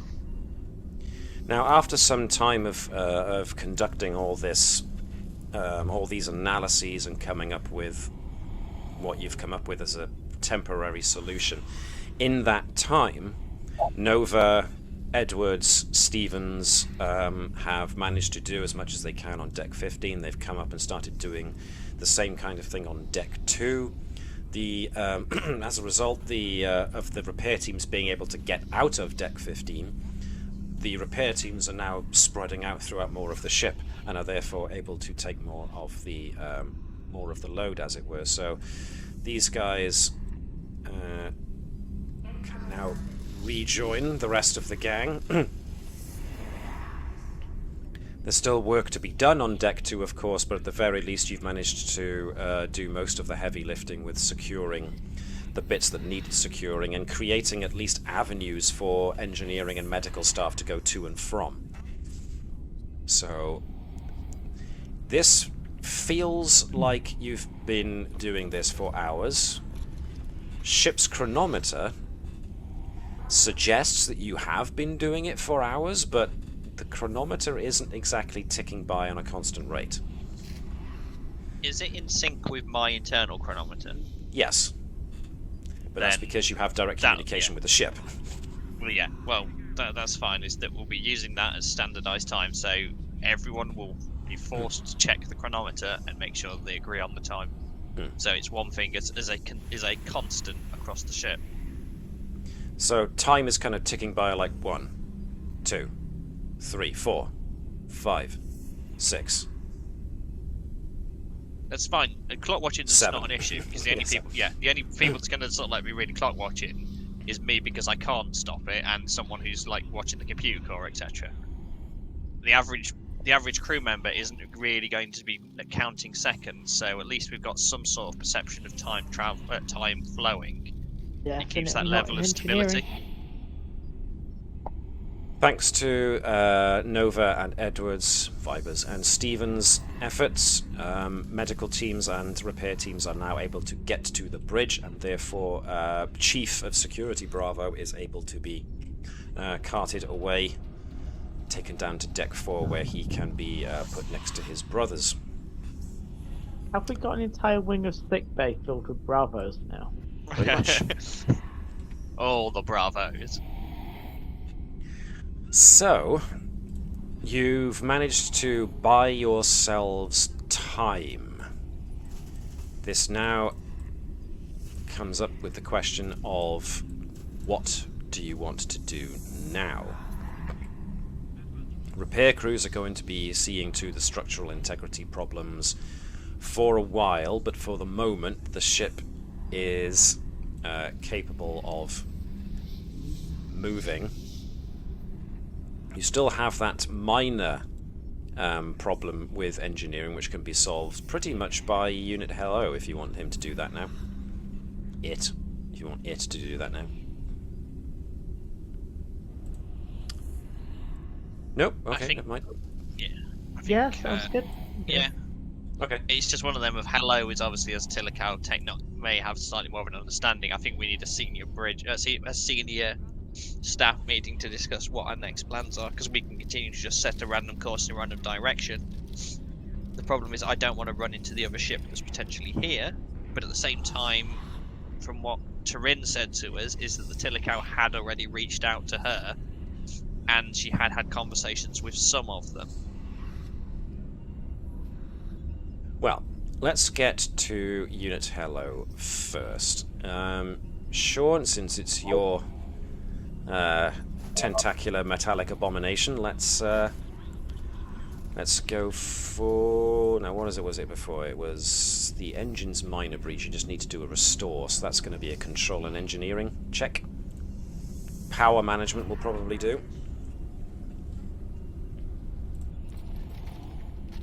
The difficulty is still going to be 2 more than it was, but ooh, on the money, honey. Alright, so the good news is now with that minor restoration to engine power regulation systems, any other actions involving the engines and anything that needs power to happen now is not harder to do. Returns back to its regularly scheduled difficulty. You've still obviously got the structural issues on decks 2 and 15, but those can only be repaired if you get a starbase or a space dock. So for the moment, it's probably time for that conference. So if you want, I can bring you the conference room. Yeah, we've not used the conference room for ages. All right, where's the conference room? Bet we'll find Ducastel there when we have a look. Let me check. Just to make sure there's nobody you don't want in there. Tick, tick, tick, tick, tick, tick, tick. We can't Admiral! have Chief Bravo in there, he's unconscious. Councillor! Nice Council to see you! Tannenbaum, Admiral Stoker, what are you doing here? Oh god, she's here as well, actually. I think that's everyone. Have I missed anybody? Oh, shall we just believe hard enough that we can see Tannenbaum so that she appears on the ship and I can choke her? I thought you'd like imagine it Uh, just outside the glass so I could watch you just Captain, suffocate. as your first officer, I think I'm required to tell you that might be slightly irrational. Right, Give I me think 5 I minutes got for a everyone. coffee. Sorry, let me just count. Let me just count the ship's chronometer, Commander. 1, 2, 3, 4, 5, 5, 6, 7. 6. Did you 7. want any other senior crew members in the conference room other than yourselves? Yeah, I think so. Which ones? Do we Who's have any senior? other senior crew members who aren't unconscious? Claude's Claude. alive. Yeah. Claude's alive! Yeah. Sorry. Moneo, Mono, seconds to Ori, but has his own opinions as well. Cool, let's bring those two. Natik is acting security chief at the minute. Okay. His mandibles click with sudden horrid realization that a Lieutenant Junior Grade is now in charge of the entire security force. Are you sure, Captain? You may not have noticed this, Lieutenant, but the rest of your security force are enlisted. I see. I think let's bring Mr. Monoko in. I want civilian. I want civilian input. He's also going to bring you a drink. No comment. It's like when they do it on DS9, isn't it? With Gareth, Gareth, and it's just like, yes, I need my suit measuring now. Oh. They're talking about the invasion plans. Yeah. What? Oh, Mr. Gareth. Yeah. Yes. Whenever they want to leak something back to Cardassia. Mr. Monoko, okay. Oh God. I have no idea why, but he has no idea why he's there, but Mr. Monoko is a respected member of the crew. He's like Guinan. Okay, yeah, I suppose so. Makes sense. God. He's also as dodgy as flipping Vibers, so if he's got some dodgy contact... I am not dodgy. Vibers is not dodgy in any way, shape, or form. You can't prove nothing. So, are you seriously trying to say in case he's dodgy contacts in this place? You never know. Yeah, he's a guy that things just fall off the back of a truck that we just need. Well then, you've called all... Romulan ale? You've called all your senior aides and those you want their input onto the conference room, so have at it. Engineering report for you, Captain. I think we're as stable as we're gonna get without a major shipyard. You have also implemented the shield dissonance so that it tries to repel some of the EM waves, but it's not going to Thoughts last from forever. everyone then?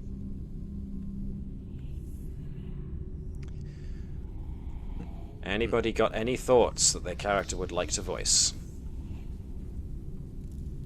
Let's not shake hands with space people anymore. Lesson learned. Yeah, out of interest, who did shake hands with space with the space hand? Or I did. It seemed like a good idea, but this is the worst hangover I have ever had. The other day we got a distress call for help. Point made. So yes, in answer to Andrews' question, pretty much everybody except for Andrews and Thazanam put their hands up. Yeah, I wasn't actually holding blame on anyone. It's just the fact I was curious to see what the reasoning behind that. I'm making notes. You're going down in my report, everyone. You're on the list. It's fine. I can handle this going in your report. Bring out that paragraph. Oh, paragraph 3. All these people who submitted themselves. Personally for me, I think we have two options. We either A, try and escape straight away, or B, we try and make contact with Tilikaal to understand what's going on at this place. Or there is a third option if we try and reach out to the other vessel that's here, because they have from when we encountered them, as much as I hate to say it, they had a lot better technology than we did. They may have a better understanding of what's going on in here. All right. Quick question. Yeah. What would happen if we made the bubble around our ship matched up with the bubble around someone else's? Or I reckons that if you can synchronize two bubbles, then hypothetically they would be in sympathy with one another and therefore would be able to exist. Yeah, together. that's what I said. So, yeah. What he said. He said it just like that. I think if that's the case, then Kirst will be asked if she has Turin's energy signature. Vincent Kirst. Let me get Kirst, just so that she's present in the conference room. And yes, she's standing between her two superiors. Ensign Kirst basically confirms it, yes. Here on this pad is the readings I took. She hands the pad to Lieutenant Ori.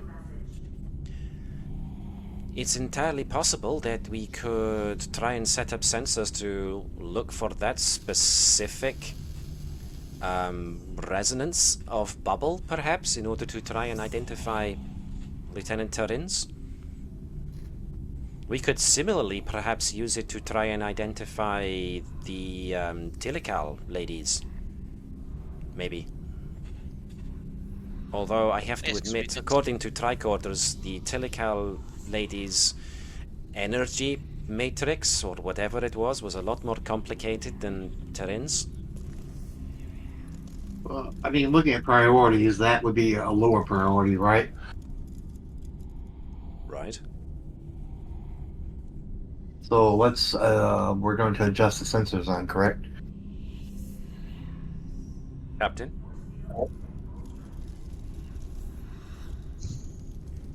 Webby, I believe your science officer is asking you a question. I'm just trying to think. So Is everyone there some kind of roll we can make, or? We need to understand as much as we can about this place. If we can do that to aid in finding an understanding of people that have been here for a longer period of time than we have, I see no harm in us pursuing that endeavour. And he will look at the data that was presented to him. Okay, so the data suggests that Turin as a humanoid life form was physically present on the bridge. Whether or not it can be corroborated that it was the actual Lieutenant Turin who did serve some time. Oop, who did we just lose? Good question. Sean. Sean's gone. Sean. Sean is typing. Hang on a second, let's find out what Sean's saying. Apologies, pain got too much, so gonna drop. Oh, terribly sorry to hear that, Sean. Is he suffering? Oh, I clearly, but didn't know, but that's fine if he needs to drop. Well, he was attacked by a cat earlier, so who knows? No, it's not that. I'm sure. I was just making light of the situation, which I probably shouldn't, but there we are. So, yeah, Ori looking at the data, it suggests that it was, a Vulcan female, just like Lieutenant Turin was. Whether it was exactly her is slightly difficult to determine.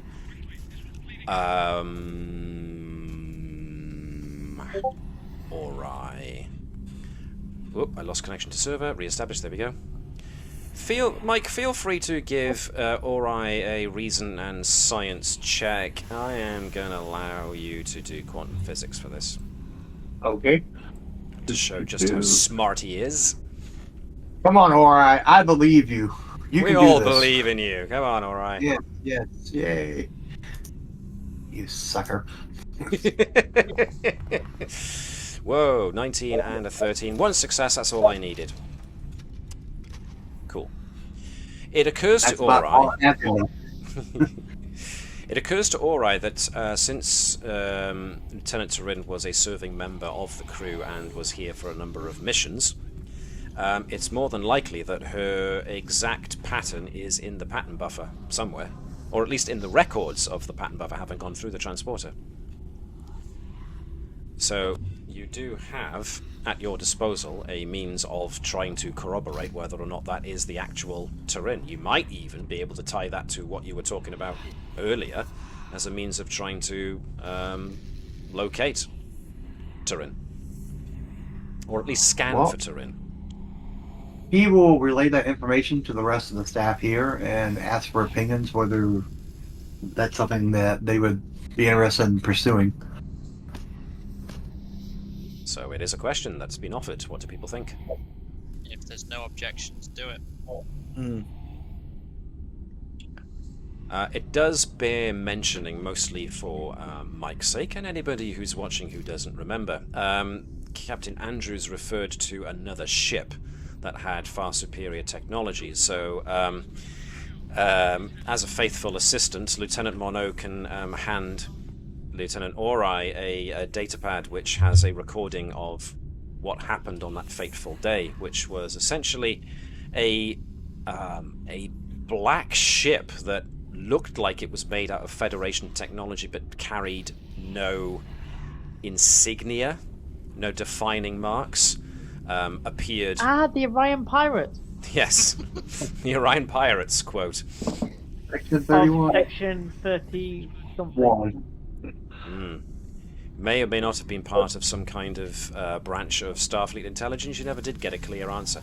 But they tried to widen a kind of a subspace rift that the Navis were investigating, and the Tilikaal technology that was accidentally or purposefully activated created the rift and tried to widen it, and the Navis crew were trying to stop it from widening, and then this mysterious black ship tried to stop the Navis from stopping them, but that then created a stable enough aperture for this big blue hand to just reach through, grab the ship and the asteroid that folks were standing on, which most had evacuated, but Lieutenant Turin did not manage to get away in time before the ship and the asteroid were sucked into or drawn back into whatever was on the other side of that aperture. And you believe you are in that place, so you believe that there might very well be, if Lieutenant Turin is here, then it stands to reason that whoever was on that black ship,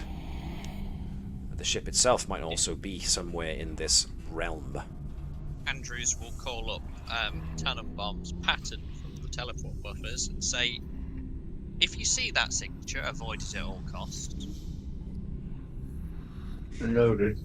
Lieutenant Monod, again, for his for Ori's sake, comes in and whispers, "We had a counselor.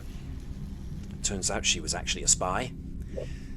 So the captain has, definitely doesn't appreciate that she came here to spy on us and then tried to sabotage the ship." Let's just say therapy didn't go well. So we would exclude her pattern then. Yeah, there's a reason why Andrews has a cortical stimulator on the back of her neck. Besides the fact that she's been inoculated against the, or they're trying to use it to protect it against. Yeah, but she's had it on continuously. The sensor pattern of her her brain neurological patterns. I Just should in probably case check the somebody messes logs with it. for that. Has anyone seen this black ship come across this side? Not since. Not since it was And we have dragged no into the... sensors that would detect it. Oh, we've got the sensor logs of the ship as well. Okay. Because it absolutely pummeled the Navis. Right. And we suspect that their crew, or some of their crew, may be on this side with us. The ship definitely disappeared through the same aperture, and if Lieutenant Turin is here, it would suggest it's the same plane. Well, let's move forward. What says everyone? Yeah, let's not. Let's ignore that ship. Now this does... They deserve what they got. Excuse me, sorry.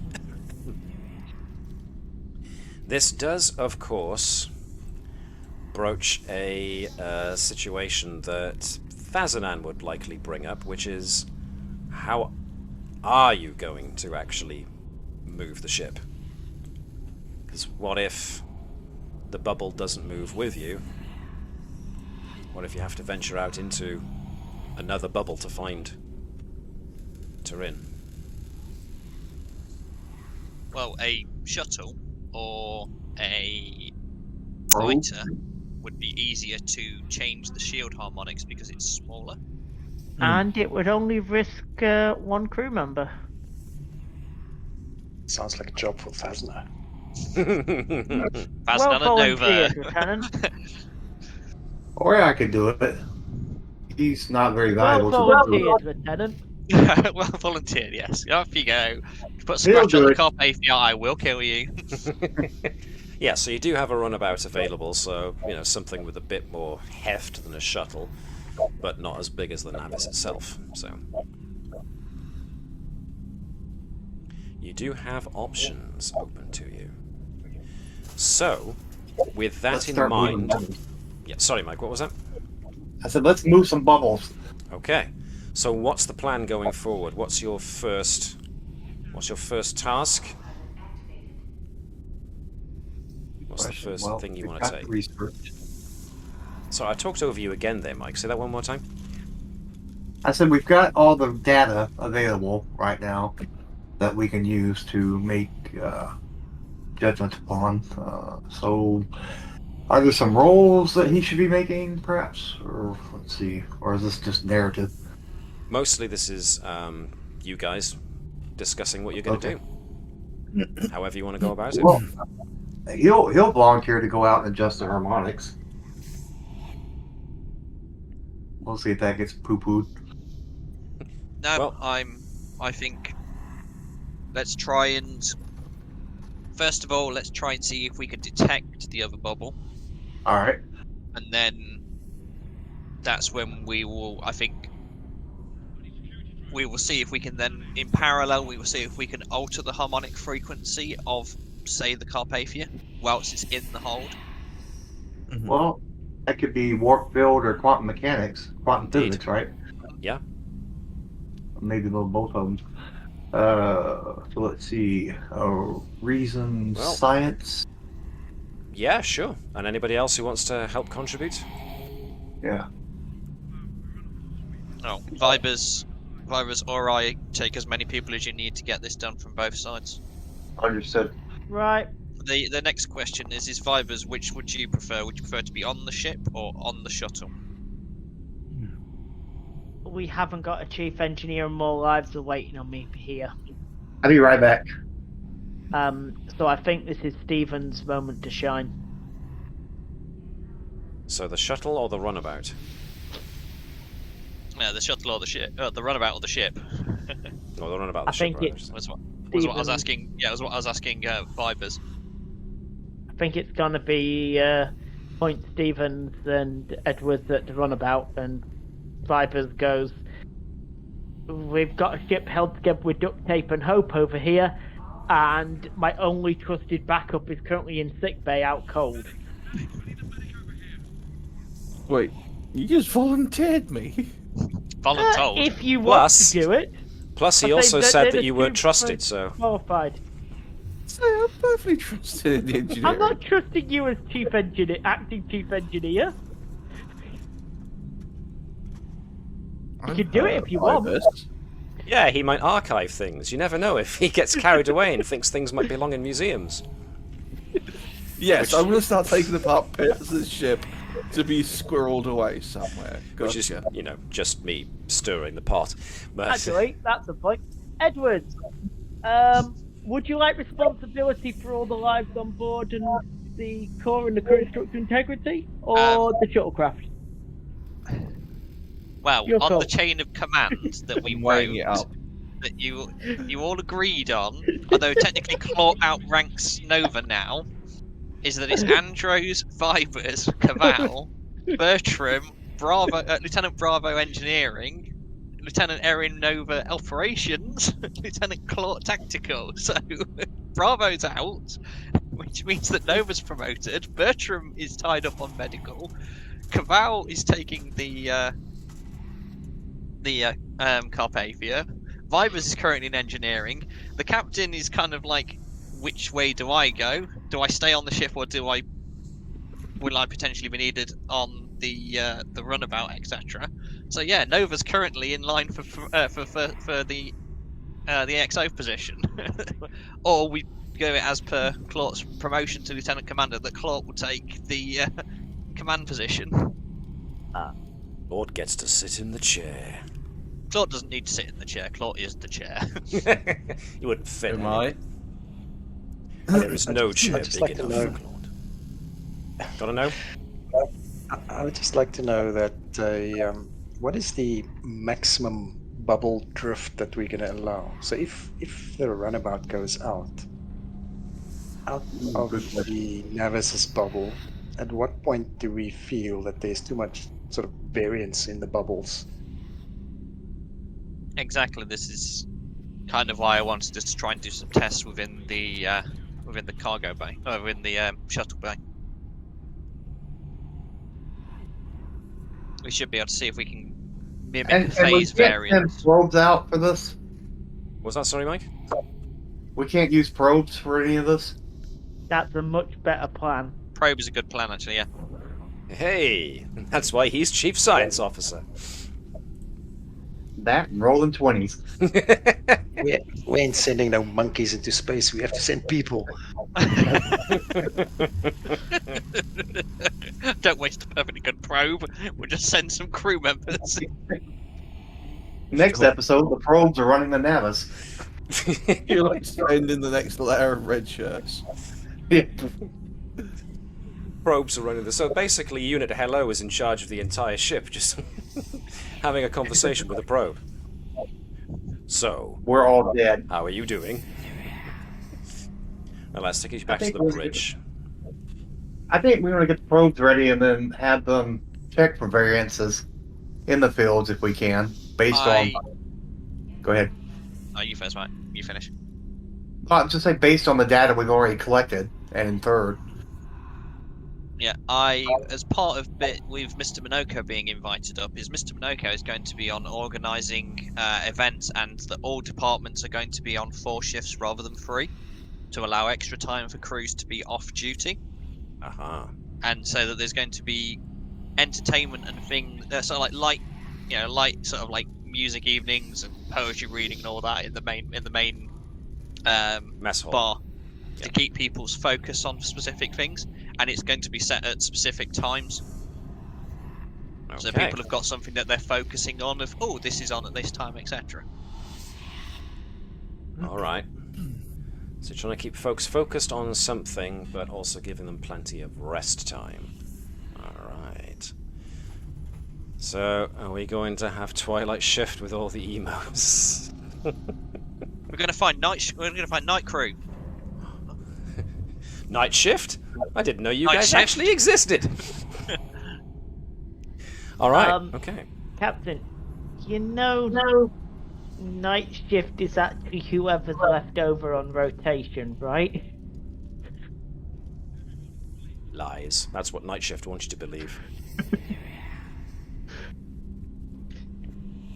Okay, so it seems we have something of a plan going forward. Test the ability to shift something's EM synchronization on the shuttle on the shuttle bay to see at what point variance becomes too much. And afterwards, then, if you can find that range within which you have a certain amount of safety, then you're going to send the Carpathia out with, what was it, Fazanan Edwards, anybody else? Alright, I'll go. Or how is it? Or I... Just those 3, or are others going to? I'm tempted. I think Nova would be worthwhile to take on that as well. It'll be fun. Come on.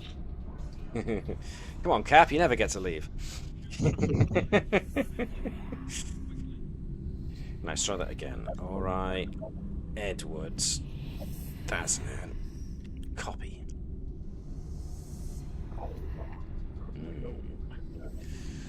Sort of as a extreme, we know. I guess we can work out that the difference between Turin and the Navis was too much. So that already sets an upper bound on what kind of difference you can have. Ah, good point. Okay. So yeah, I think that'll be part of the first stage with the group that's doing the kind of like the science, is setting probes up where they're mimicking the different electromagnetic outputs to see what the apps are, which one we can continue to keep in contact with after it penetrates the bubble. Okay. Because then that will give, if we try all sorts of different frequencies, like Jan's just said, that we've got our theoretical upper limit. If we can find a midpoint and a lower limit, if we can set the midpoint so that Turin in theory should be overlapping with that and also with the Navis, we've potentially got a way to link two bubbles. Okay. All right then. It sounds like we have a plan, or at least the very first steps of one. We might even be able to set up a breadcrumb of bubbles to bridge two very large differences. Interesting concept. Very interesting. I mean, we don't know these bubbles are the same, do we? You don't. So, first we need to get as much data about the bubbles that we can, and then analyze for variances, and then make the adjustments. But again, I think probes would be the first way to do this. Which goes back to with what Andrew said. Send a load of probes out, each with different resonances, and see which ones, or variances. See which ones do better. Okay. Well, unless anyone's got anything else they want to add to this masterful plan, then it sounds like we We'll have put the fires out on the bridge. Somebody put out the fire on the bridge. Turn off the steam valve that keeps leaking from the com panel. Yeah. Why does the com panel have a steam valve? It seems a bit Good question. superfluous. Why is there steam going to the com panel? The communications don't run on Because- steam. It makes so much sense. It's so the EPS conduit can kill the comm officer rather than anyone else on the bridge. Yeah, have least resistance. Oh dear. You mean other people don't fit safety valves based off rank? Most people fit fuses. Yeah, Yeah, we're engineer. not allowed to fit those on Starfleet ships. Okay. Well, with everything that you've now got ready to go and do, and the time we have remaining, I am going to call it there. To find out what happens and whether or not the crew of the Navis actually succeed in their little endeavour, we're going to have to wait until next week. And that's, of course, assuming that everybody can make next week.